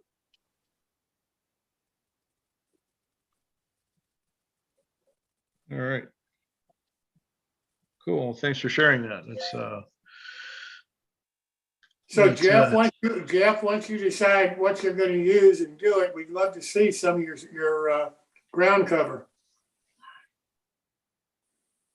oh, he muted himself. Absolutely, yes. I'm getting tired of the plywood planes here, and so I probably one of the next projects is going to be to get some ground cover going here and Rico and also at Vance Junction. Cool. So I'm definitely going to pay a visit either Lowe's or Home Depot and collect some materials. Great. Right. You're doing the RGS, aren't you? Yes. Right. As you can see on the left-hand side there, Yeah. that's a Bachmann ON30 locomotive that I've Right. lettered for RGS. When you look at the books for the RGS, they were the poor railroad in Colorado compared to the Denver Reed Grand Western. So Denver Reed Grand Western had real ties. The RGS got a local sawmill just to cut lumber. And when it went to ballasting, they didn't treat it. Wasn't treated with homosote, or not homosote, but creosote. And when they ballasted, they just ballasted between the center of the rails, and it petered out. So most times, the full end of the tie is exposed and not set by stone. That's just something if you're modeling in the RGS. Yeah, indeed. Since this photograph was taken, one of the things I've noticed from the photographs is that the track pretty much seems to be at ground level as opposed to up on a ballast heap. That's and right. Therefore, I have filled in the areas so that using foam sheet to raise up the area around the track. So now it actually does not have that contoured ballast look. The ties are basically now at ground level. And then as I add the scenic materials, the track level and the ground level will run right together. Right. So the one thing I have noticed, somebody mentioned in the comments that the chat, that there have been a number of colorized photographs of the RGS on Facebook, but they're too green. People are colorizing it and making the ground look much more green than it really is. I'm fortunate that I've collected several books that have the color photos that were taken in the last few years of the operation of the railroad when they were doing the rail fan specials. And those color photos give you a much better sense of what the colors really look like. And you see the pictures around Vance Junction was a popular location. There are plenty of photos around Vance Junction. You can see how bare it is. And there's also photos around Rico. And again, it's just dirt. Are you near a steam train operation? Like Strasburg or someplace like that? I'm in Northwest Virginia. I'm up in the Strasburg area occasionally. Right. Every time our fellows would go down there, we'd go into the ash pits. I would collect ash, and I'd also go and get all the cinders. And you don't want the big ones. You just get the little fine ones and sift them when you get home. But it takes a couple of pails or bags, and they don't mind. And the real thing, nothing like the real thing. So in my ash pits, I have real ash that came out of a locomotive and cinders. Hey, Jeff. And for a poor man's railroad, that's what they used for ballast in some places. Yep. Yeah, you see that especially in the yards. Yes. Like up at Ridgeway, it appears that the whole yard is ballasted with cinders. Correct. Jeff, if you go to that ARM site, look for their low desert earth, I guess you'd call it, or ground. They actually have a product that I think would probably hit just exactly what you're looking for. It's kind of a combination of fine sand, almost a dust level, and then larger pieces. And they're not all round because he crushes it. But it's not like it's sifted for ballast. It's like all different sizes mixed together. And it really works great. even use it on my N scale. It's a little coarse for that. A lot of Yeah, I've places. got the O scale. You can tolerate a bit of coarseness. So Yeah, this is called low desert soil. a low And desert soil. Got it. I'm going to yeah, definitely check it out. It's their product 110-03. Zero. And it has a like a very neutral color kind of, which is probably what you're looking for. I'm definitely going to take a look at it. Thank you. Yep. All right. I was just looking at the Arizona Rock website. There's a lot of stuff on there. So it might be worth a look for anybody that hasn't been there before. I'd heard of it. I just never spent any time looking into it in depth at all. So, all right. Any more questions for Jeff or comments? Just one more comment from me, if I may. Sure. It's ARM is one of the few places where I can still get a ballast that's sized for N scale. Most places only have HO anymore, and that's way too coarse. So I use them primarily for their N scale product, but it's useful in other stuff too. All right. All right. Anything else for Jeff? David, do you know who owns that company? Not offhand, but if you look at his website, he gives a pretty good rundown of who he is and what he is and how he operates and all that stuff. It's Arizona Rock and Mineral. Yeah. Got it. Yep. It's see if I can get you. It's well, go to armballast.com. That's his actual website. Thanks. All right. Any more comments or questions? All right, with that, I guess we'll move on to Alan Rogers. Alan, I need to move your picture over to the other side. We'll get that. Yeah, I'm sure it'll be fine. All right, well, if you want to go to the next slide, Chris. These two buildings I'm featuring tonight, actually, I've written articles about the barn that you're looking at, and I'm going to go ahead and put the link up for everybody. I've got a page at thevillagecollectors.com, and it's entitled Scratch Built. So I just threw an article up there about this barn. It's entitled Let's Build a Barn. And the thrust of the articles over there, by the way, that community, the village collectors are the people that collect the Limax and other Christmas buildings and have village scenes and also Halloween. In fact, Greg is part of the Halloween community, and they are 1/4 inch scale or close to it. So I'm trying to get these folks to learn how to scratch build an O scale and put these things with their collections. So this is a barn outside Poplar, California. It's north of me about 60 some odd miles in the Central Valley. And here in the Central Valley in California, there were these barns all over the place. These pictures were taken about 25 years ago. And you can see that the barn was quite decrepit at that point. And I remember when I was measuring it and photographing it, I did not walk inside. And I'm pretty sure it's probably not with us anymore. But if you want to go to the next slide, Chris, I also I wrote an article about making the homemade roofing material out of drink cans. Even though the barn had a shake roof, I wanted a tin roof on it because I thought it looked cool. And you're also looking at a side elevation of the barn, and those are coffee stirrers that are pre-stained. So what I'm trying to get these people to do at that website is scratch build using common household items that they probably have around the house. So if you want to go to the next slide, Chris, that's another shot of the barn, and then segueing to my cat Midge, who that's the way she looks over there on the right now next to my computer. On the left, Midge was a kitten and this was about 5 years ago. And here she's seen, I caught her emerging from tunnel number 2 on my layout. So if you want to go to the next slide,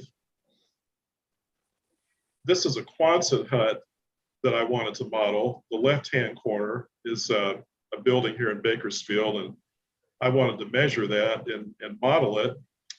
And you're looking at the right-hand side. You're looking inside there at the drink cans that I used to make my model. And I have kind of a funny story behind these. I don't drink, although at this stage in life, I do drink mineral water in the cans. So I have cans now for mineral water, but I didn't have any cans at the time. So I went down to the local recycler place and I found a street person that wanted to turn their cans in. And I said, hey, would it be okay if I bought your cans from you? Oh yeah, man. Oh yeah, I'll give you all the cans you want. So these are some of the cans I bought from him. So if you want to go to the next slide. So that's the finished model. And the reason you saw Midge the cat is not only did she come out of the tunnel on the layout, she got inside the Quonset hut. She, after tearing the front doors off of it, then she tried to remove the lights. So just recently, I remade the front doors and I hooked the lights back up, and that's the way it looks on my layout now. But I'll tell you, it's a rare thing for a cat to be compatible with the model railroad layout. And not only does Midge destroy things if I let her in that room, I have another cat, Tigger, and he bit the cross off of St. Francis Church one day, so I don't let him in there either. I don't know if we have any more slides, Chris. That might be it. Yeah, there's well, that's it. That's the I marked this series with an X down at the bottom signifying the last one. So well, I'm about to write an article about let's build a Quonset hut. So that's going to go up on that website that I just talked about. So thank you very much. I got 2 questions for you, Alan. Certainly. First one, I understand the pop can. How do you emboss the ribs?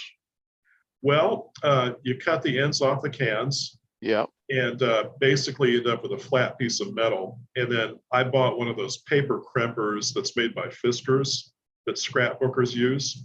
Okay. You can buy those at Michael's or at Hobby Lobby. And the trick then is you've got to heat this piece of metal up on your gas stove. An electric range will not work for this. It has to be a gas flame. And you have to get it to just the right temperature. If it's too cold, it's not going to crimp. If it gets too hot, it's just going to catch on fire. So it's a little bit of a tightrope there, a little scary. You want a pail of cold water nearby that you can dump it in when it's done. And you only run it through there one time. You get one chance. If it doesn't turn out right, you have to discard it and start all over. And oven mitts, of course. That's right. Next question. The Texaco sign. How do you print that on there? Or how is that on there? Well, I got on the web, to be honest with you. Now, I have to say, with my kit business, I do not sell copyrighted signs in my kits. I mean, you know, there are these copyright laws and trademark laws. This was for my personal use, so I got online. Right. I got an image of that, and I just used my inkjet copier, copied it on clear decal film, and that's how I did that. Okay. Because generally what has been done in the hobby is they print it on like Xerox paper, and you rub the back off until it's really thin. Mm-hmm. Well, I have a new process using tissue paper, and it works beautifully. And you run it through an inkjet printer, and you never have to worry about rubbing through or burning through the sign to the front because it's so thin already. My pet peeve was when you see some of these signs in HO especially, and you can see the edge of the paper. And if you really scale it, you want to be real nitpicker about it. That sign is about 2.5 inches thick in real life, right? So. Mm-hmm. Great idea, Ralph. Thank you. Thank you, Chris. Sure thing. Thanks. Any more questions for Alan? All right. Yeah, I do like how the sign the sign sits on there. That looks It really does. nice. Super. And this is O scale. It sure is. Okay. All right. Any more questions for Alan before we move on? I'd love to see Alan stand there over that open gas flame, trying to decide whether it's ready to be taken off or not. Well, I did a presentation for our local NMRA division, and I made a video, and they got to see me actually do all that, which was kind of fun. I tell you, you still have that video? I believe I do. I can send it to you. I'd love to see it sometime on the show. Yeah, I really would, because I think that's such a neat idea, and the material basically is free. That's right. I'll tell you though, the only downside is when you take the tops and bottoms of the cans to the recycler, just these bags full of tops and bottoms, they look at you very quizzically.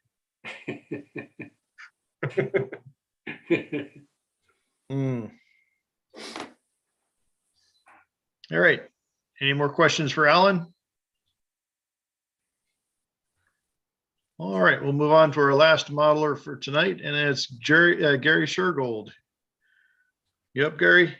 Yes, Chris, how are you? All right, good. What we have here is I'm really big on Heinz pickle cars. And I have on my layout a pickle factory where they do the processing and do the pickling. And what happened one time was the railroad, for some reason, couldn't make the delivery, and it was an emergency delivery. So the foreman got together, he talked to the workers, and overnight they put together a pickle car that turned into be a transport truck trailer. And the bottom photo shows the results of their work. All kidding aside, the sides were given to me by a very good friend of mine, Milt Moore. Some of you may know him. He's the creator of the cartoons that were in the NMRA magazine for a long time. And he sent these to me, the two sides. And what I had done was scratch built the rest of the model and made it into a trailer. And the cab was painted, CN decals put on it. And it's ready to ship pickles. It's a neat model, Gary. Thank you. Should be Any another. idea who the manufacturer was on the car? No, I have no idea. It was one of the transport trucks I had in my collection. And as I say, I did a little bit of work on it, painted it, and I'm a big CN fan, so it ended up becoming a CN transport truck. I think now those are Thurn cars, and there was quite a few around, say, 15 years ago or so. Yeah, I think there are a couple more photos. Go to those. Yeah, this shows the two different sides, the racks at the back, hold it all together. The whole car is made out of styrene, or the trailer. It's all styrene, painted. All right. What scale is this? It's HO. Okay. All right. Yeah, it came out pretty neat. I was surprised at how well the trailer fit on top, but or the car sat on top of the trailer. But did you kit bash the trailer? I'm sorry? Did you kit bash the trailer? Yeah, the Okay. trailer is scratch built with the exception of the sides. Those are the sides off an original pickle car. Okay. All right. And it was free. Yes. Yes, it was free.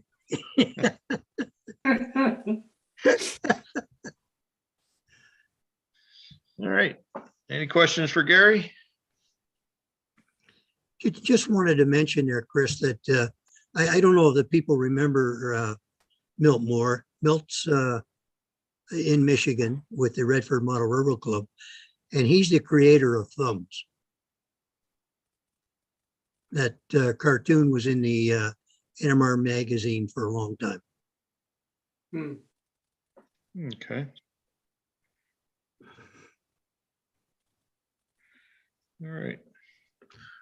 Okay. Any more questions or comments? All right. I guess that will be about it.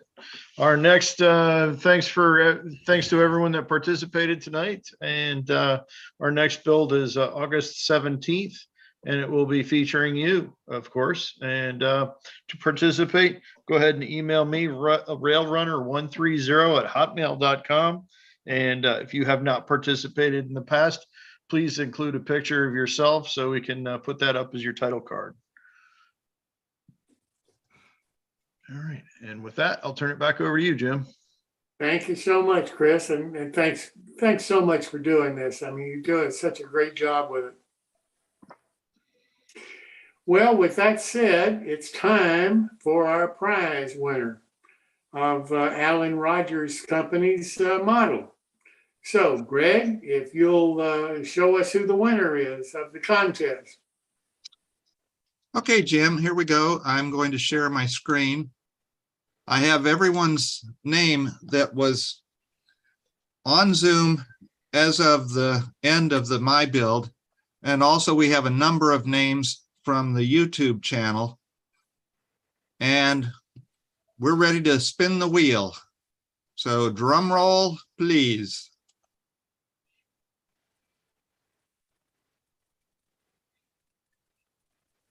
That sure was a quiet drum. Donald Gingling. Donald. He's one of the names from YouTube. Donald, welcome. You need to put something in the chat on YouTube so that we can make sure you're here. And once you've done that, then you will be the official winner.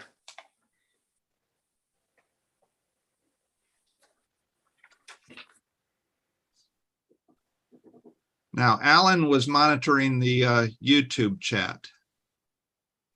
So Alan, Donald needs to put something in the chat recognizing that he is here and knows that he is the winner. I just put a message up there saying, are you still with us, Donald? So Donald, please respond ASAP if you're still with us. Donald, need to hear from you.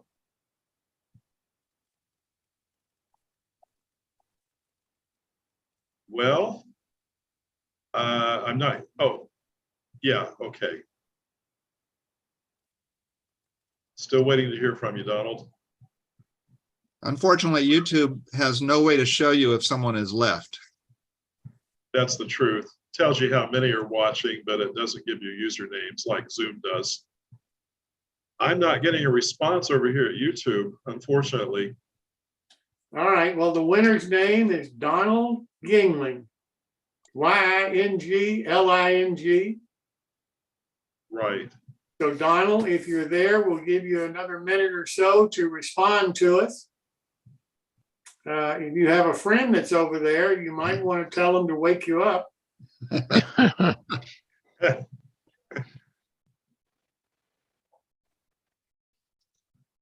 But Donald, Donald, if we do not hear from you, then we'll have to do this all over again and select somebody else.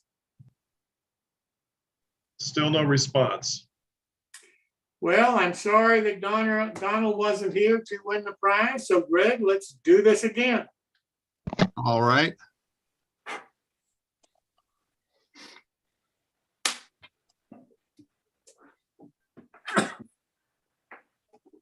I think it was the quiet drum roll that didn't wake. Earl Hackett. Earl Hackett. Mr. Hackett, are you around?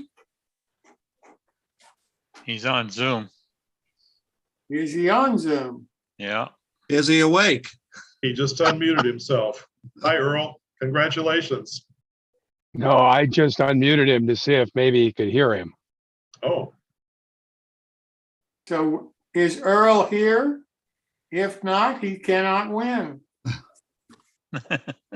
Earl, wake up.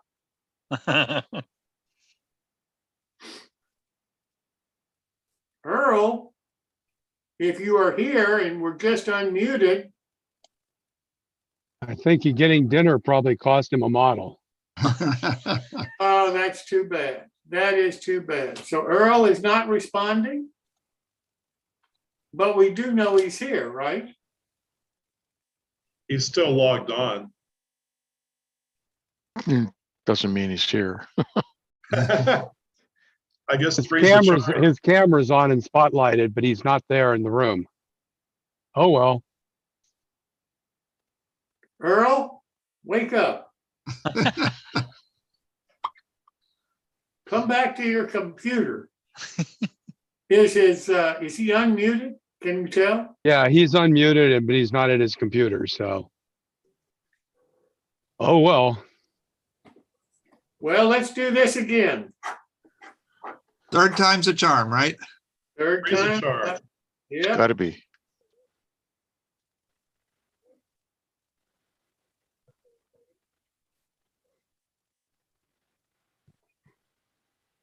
I like those drums. John Garrity. John Garrity. Is he here? Yeah, I'm here, but I'm in Australia. You might like to give it to someone local. Oh, I'm happy to send it to you, John. So Okay. if you can get us your shipping information, you can email Jim if you'd like. Or you can, John, if you want to, you can email Alan directly with the information that he needs, which is what scale you want the model in, HO, S, or O scale. And then he'll need to know your name, your telephone number, all of that details of how to reach you and so forth. Okay, I'll flash up Alan in the chat. And That'll be great, John. Yeah, let's feed him do my that. details from there. Thank you. That was unexpected. Well, I'm delighted to do it. So yeah, if you want to throw it up in the chat to me, I'll copy it from there. Okay, thanks, Alan. Thank you. John, we're counting on you showing this to us once you get it finished. Yeah. Nothing like a bit of pressure, is there?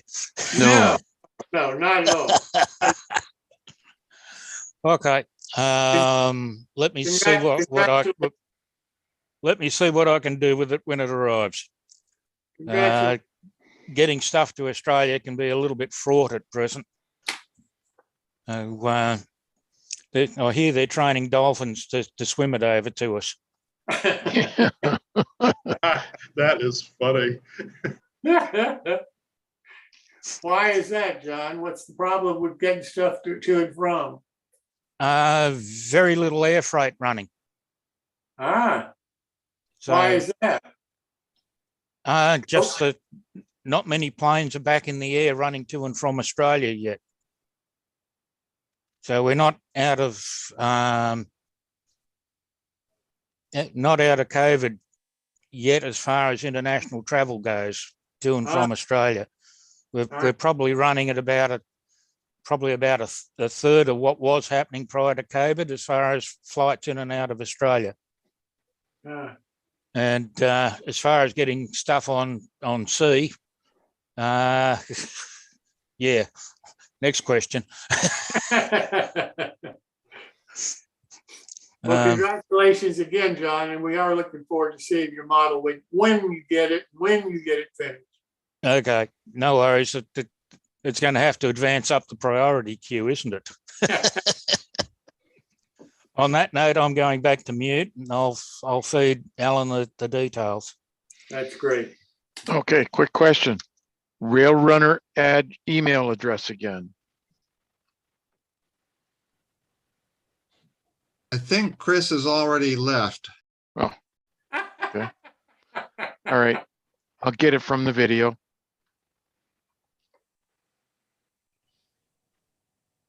You can send me an email if you want to. I can get it to you. Well, I was just going through some of the past emails I got. I thought it was in there, but it's not. Okay. But anyway, yeah, I can do that. Okay. Here, I got it right here. It's railrunner130@hotmail.com. 130? 130. Okay. At Hotmail, not Gmail. Yep, I've got it in my address book, railrunner130@hotmail.com. Okay. Thank you. Sure. Well, gentlemen, ladies, this is the end of our show tonight. So we will now go to the after show. Mr. Clark Cooney, who normally does it, is still fishing. So you're stuck with me for the after show. And as usual, I will ask the simple question that Clark always asks. Is anybody new that hasn't been here before that would like to say anything?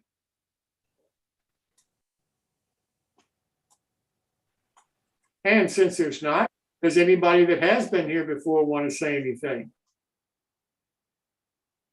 Already said it.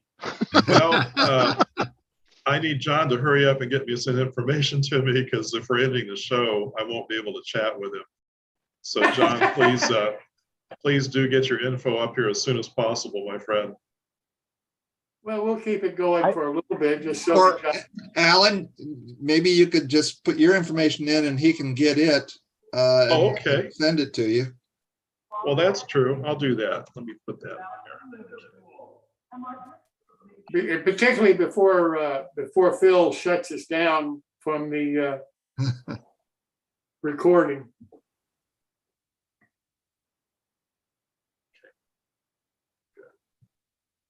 Oh, there's John's info.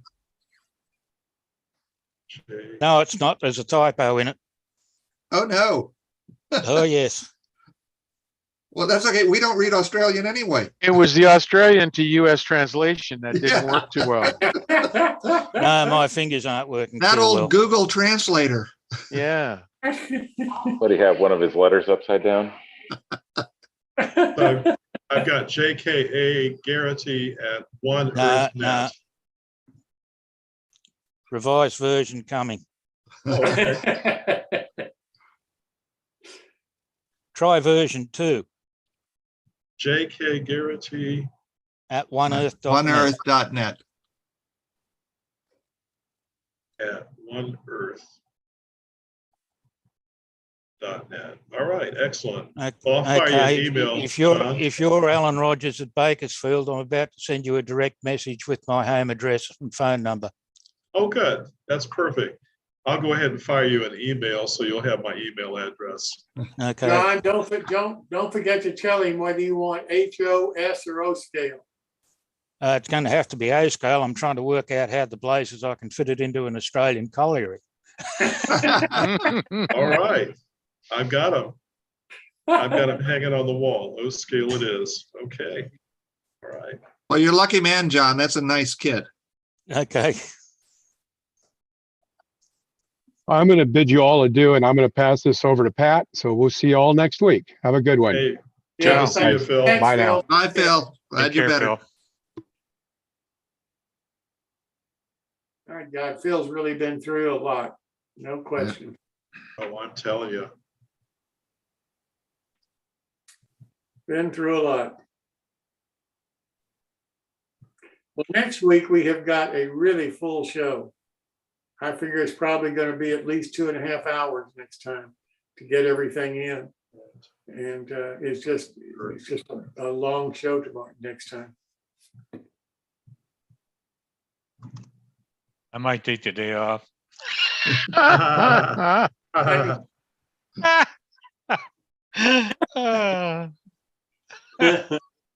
Hey, Jim, I'd like to just mention, I want to thank Ken and Alan and Pat for helping me work out the procedure for getting all those names into the wheel.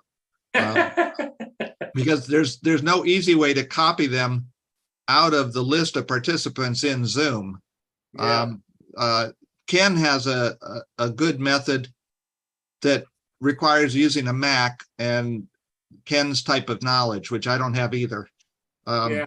But we worked out a way that I was able to get all of them typed in before the time limit. Of course, it took 3 tries to get a winner, but Yeah. You did a great job. Did Earl ever come back? Is he just gone or what?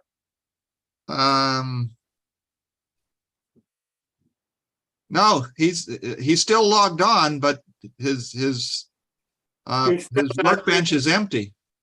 Yep. Well, we gave everybody a long time, I thought, to. Yeah, I thought so too. So I'm glad we finally got a winner, though. That's great. Well, they'll be crying tomorrow when they hear. Oh. All right, guys, I'm going to go. We've had our daughter and fiance staying with us for 2 weeks, and I'll tell you, having a couple of young adults in the house takes some getting used to. Yeah. Goes to show you we're getting older. See you all later. We're just getting better. Yeah, Thanks. that's right. Thanks for doing it. Anyone who whinges about getting older, remind them what the alternative is. Yeah, that's the truth. Really appreciate you doing all this, Greg. Thanks very much, Alan. I didn't right. see this one coming out of left field. Well, I'm looking forward to you getting this. I'm sending myself I'm just copying all your information here. So good. All right. I can actually ring you basically for unlimited length phone calls. Part of my internet deal is I can ring the US for free as long as I like. Oh, that's nice. Yes, it does have some benefits, but it is at a higher rate than most people are paying. Sure. John, are you all locked down over there at all, or? No, not really. Mind you, the current situation is about as bad as it's ever been. I think yesterday there was about 4,000 went down in one day with it. Wow. That's across the state. We've got, I think, around about 1,500 to 2,000 in hospital, but not many of them are critical, thank heavens. What area are you in, John? I'm in New South Wales. I'm about an hour south of Sydney. Okay. So the area I'm in, the city of probably 250,000 people, and I'm in one of the suburbs. So it's a fair sized lump of a port city that I live beside. I'm within 10 minutes of the local steelworks. It's the biggest one in the Southern Hemisphere. Wow. I spent 20 plus years there. So anyone wants to know anything about iron and steel, talk to me. Been there, done it. Got the t-shirt. Everywhere from coke ovens, blast furnaces, steel making shops, rolling mills, tin plate. And what are you modeling? I'm modeling a 2-foot gauge model of the Corrimal Colliery incline. So you're not doing a steel mill? No. There is a very good reason why I'm not doing a steel mill. At home, I've got a plan of about a quarter of the steelworks. Mm-hmm.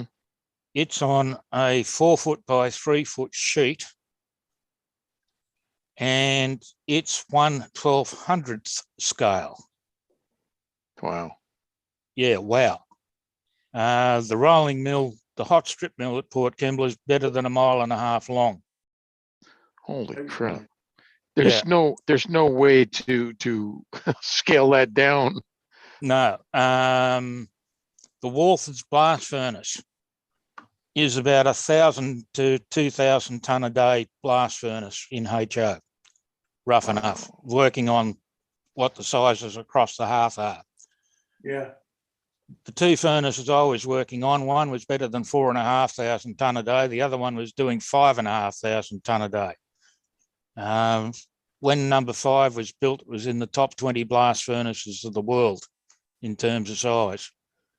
She's a little bit outgunned now, but it's still producing better than 5,000 tonne a day. And it was built in the late 60s, early 70s.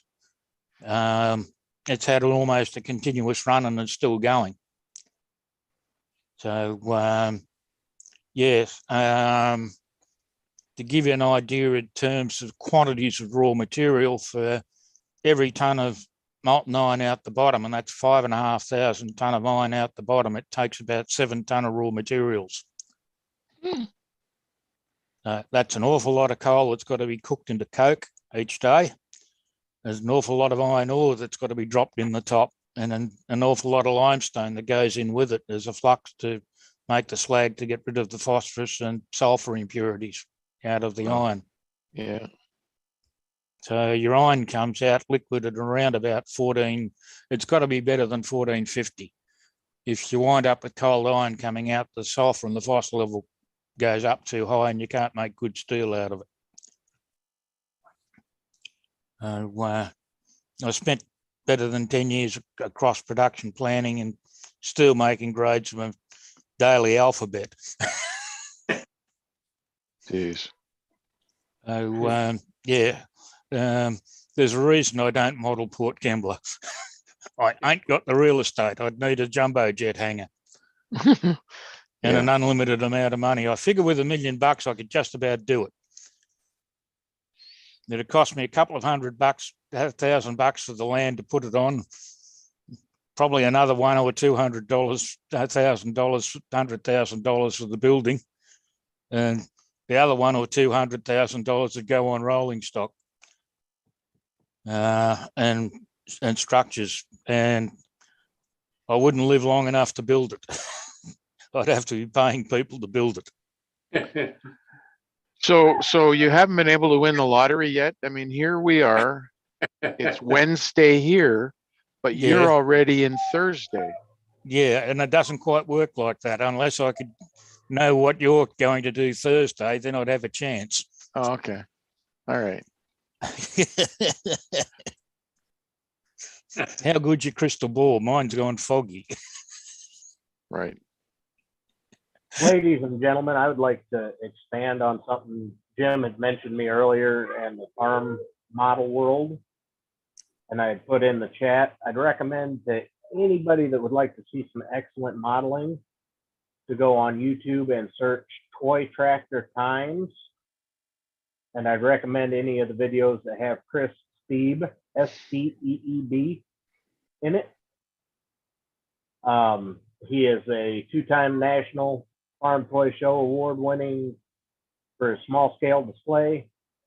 And the last 2 years in a row, he's won 2nd place in the small scale displays, which are 1/64th scale for the most part. I believe 2020, there was an HO scale farm display that was done that I believe took 3rd place. But just check the videos out. Jim has had some interaction with Chris and has seen the videos, and I highly recommend them. Cool. No question about it. Let me ask you this. How much is automation, animation playing now, Tony, in your farm modeling? Still not really. There are some of the really younger individuals that are starting to build radio controlled vehicles in 1/64th scale using radio controlled HO scale kits and retrofitting them into 1/64th scale vehicles. On and off throughout the years, there's been gentlemen that have used scene recordings for sounds, gentlemen that have lit stuff. Chris has full intent on lighting everything once he gets moved to Oklahoma, to the house that they're building down there, and are able to have all the displays permanently set up, being as Chris still has every display that he has done for these competitions, and they will eventually become the town of and area surrounding the fictional town of Redlands, Oklahoma. But it's not, how do I want to put this? It's focused on more on the scenery and structures and vehicles, compare, the same as you'd have for setting the scene in model railroading versus the actual physical rolling stock and things that move or make sounds. It's just a different focus on a portion of the same hobby. And I don't, go ahead, Jim. Excuse me, go ahead, Tony. I don't consider myself a farm modeler. I am just a 64th scale modeler. I do everything from locomotives and rolling stock to structures, figures, vehicles, you name it. And a lot of the farm modelers and toy truck and construction modelers, they'll put the same amount of money and focus and detail into a specific tractor or a specific truck that model railroaders will put into their locomotives. I've seen, well, I can't just say I've seen, I have built 1/64 scale tractors that start off as a $10 or $12 toy and end up being a $300 to $500 replica when it's all said and done. So they're, it's all the same hobby. It just focuses on different aspects of the hobby. But an awful lot of the manufacturers in the model railroad hobby, their equipment, their structures, so forth, the parts that they produce are just as applicable to the farm modeling in 1/64 as they are to model railroading in S scale. And vice versa. And vice versa. And therefore, if those two hobbies could ever get together, they would have a tremendous amount of buying power to bring to the market. Well, like I stated before this meeting started, the number of 64th scale modelers, not just farm modelers, but model railroaders, toy truck and construction guys, die cast guys, and the farm guys, just those aspects of it outnumber HO scale modelers 2-to-1, and HO scale, from what I understand, is the largest demographic of model railroad. Yeah. But manufacturers such as Woodland Scenics, I can give you guys a direct quote from Woodland Scenics when a group of modelers in 1/64 scale, specifically the farm toy world, contacted Woodland Scenics with funding to have some of their figures upscaled and manufactured, produced, and sold in S1/64. The representative from Woodland Scenics told them under no uncertain circumstances, and exact quote was, "Flyer is dead." And that's how a lot of the large manufacturers that are not in S scale see the 1/64 scale modeling world as it is as Flyer. And that's not what it is. There's so much of a spread in that scale that I don't even know how to describe what it is. Tony, John Garrity, Australia. Some thoughts. Would the Fowler animated chickens in HO do as pullets in S? I believe so. I've seen that a lot of stuff that is called HO scale, if you actually start measuring it, scales out closer to 72nd or 64th scale than it does 187th or 100th scale. There's a manufacturer, I'm going to use a specific example. The JTT Plastics does brick, cinder block, asphalt shingles, and other pattern sheets. Yeah. That if you actually pull a measurement on the brick size, on the block size for the cinder block, on the asphalt shingle, they're calling it and selling it and marketing it as HO scale, but the physical dimension of the pattern is actually S. Yeah, Is and that 164. will also apply to a lot of the corrugated irons that are supposedly HO that are over scale. Correct, along with the diamond tread plate patterns and a lot of that other stuff are scale out as S, even though they're called HO. Right. Just a thought for your figures, I'd be approaching someone like Model U, and there's a couple of other 3D printers out now who will upsize stuff to 64 scale.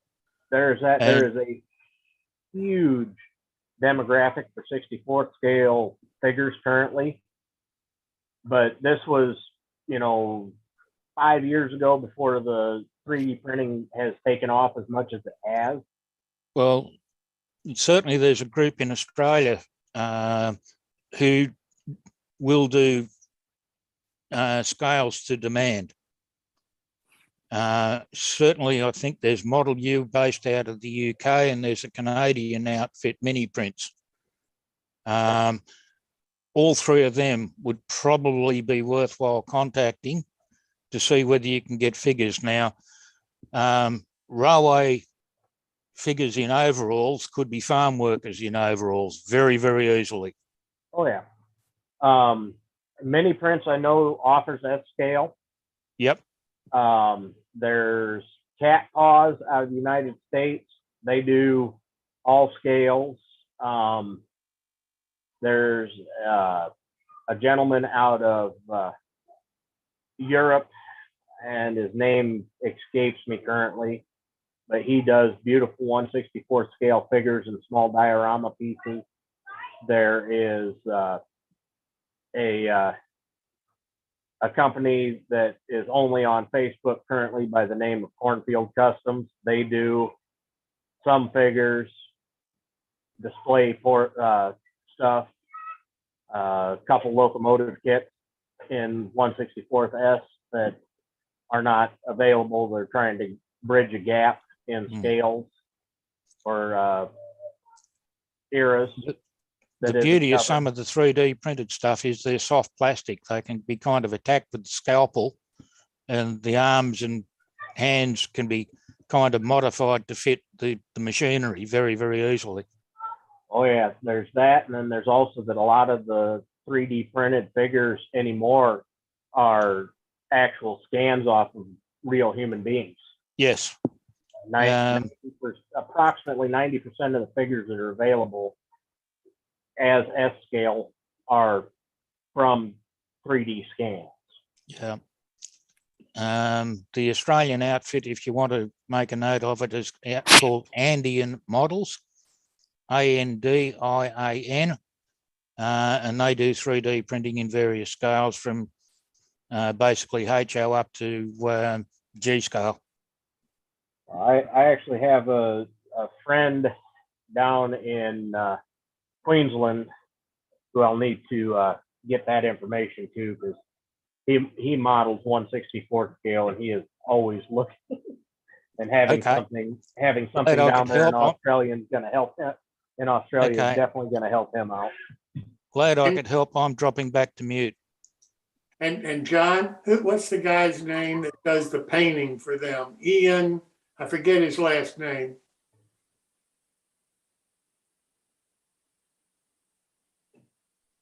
He's the Ian in the Andean. I'm sorry? He's the Ian in the Andean name, ANDIAN. Yes, he's very, very much a narrow gauge modeler as well. And I've forgotten his last name. I'm going to have to look it up and get back to you. But he is just, if you've ever seen some of the figures that he's painted, he is just fantastic. I could put up a photo in. Hang on, I don't have. Tony, Jamie Bothwell here, resident S-scaler. How you doing? I'll bow out, I'm and you've doing got. great. Keep talking. So, I got a note the other day. You're probably aware of this, but the guys up in Minnesota are talking about having kind of gathering convention. They're trying to like draw all you folk into the S-scale train world. You know, like they're my friends because they're train guys, but they're trying to get the farm guys and the truck guys all together for a 164th kind of gathering. Sounded interesting, but I'll be back at work at that point, so I won't be able to go. Yeah, I'm in pretty good with the group there from Minnesota. You know, Ziska and Tom. Yeah. Yeah. Okay. So. All right. Yep. Yes, I've actually been privy to some of the planning meetings on that. Okay, cool. I figured I saw in the chat you said I saw in the chat you said you kind of knew him, so I figured you probably were in, you know, knew that was coming out or whatever. So the other company I'll mention is Artista. You know Artista figures?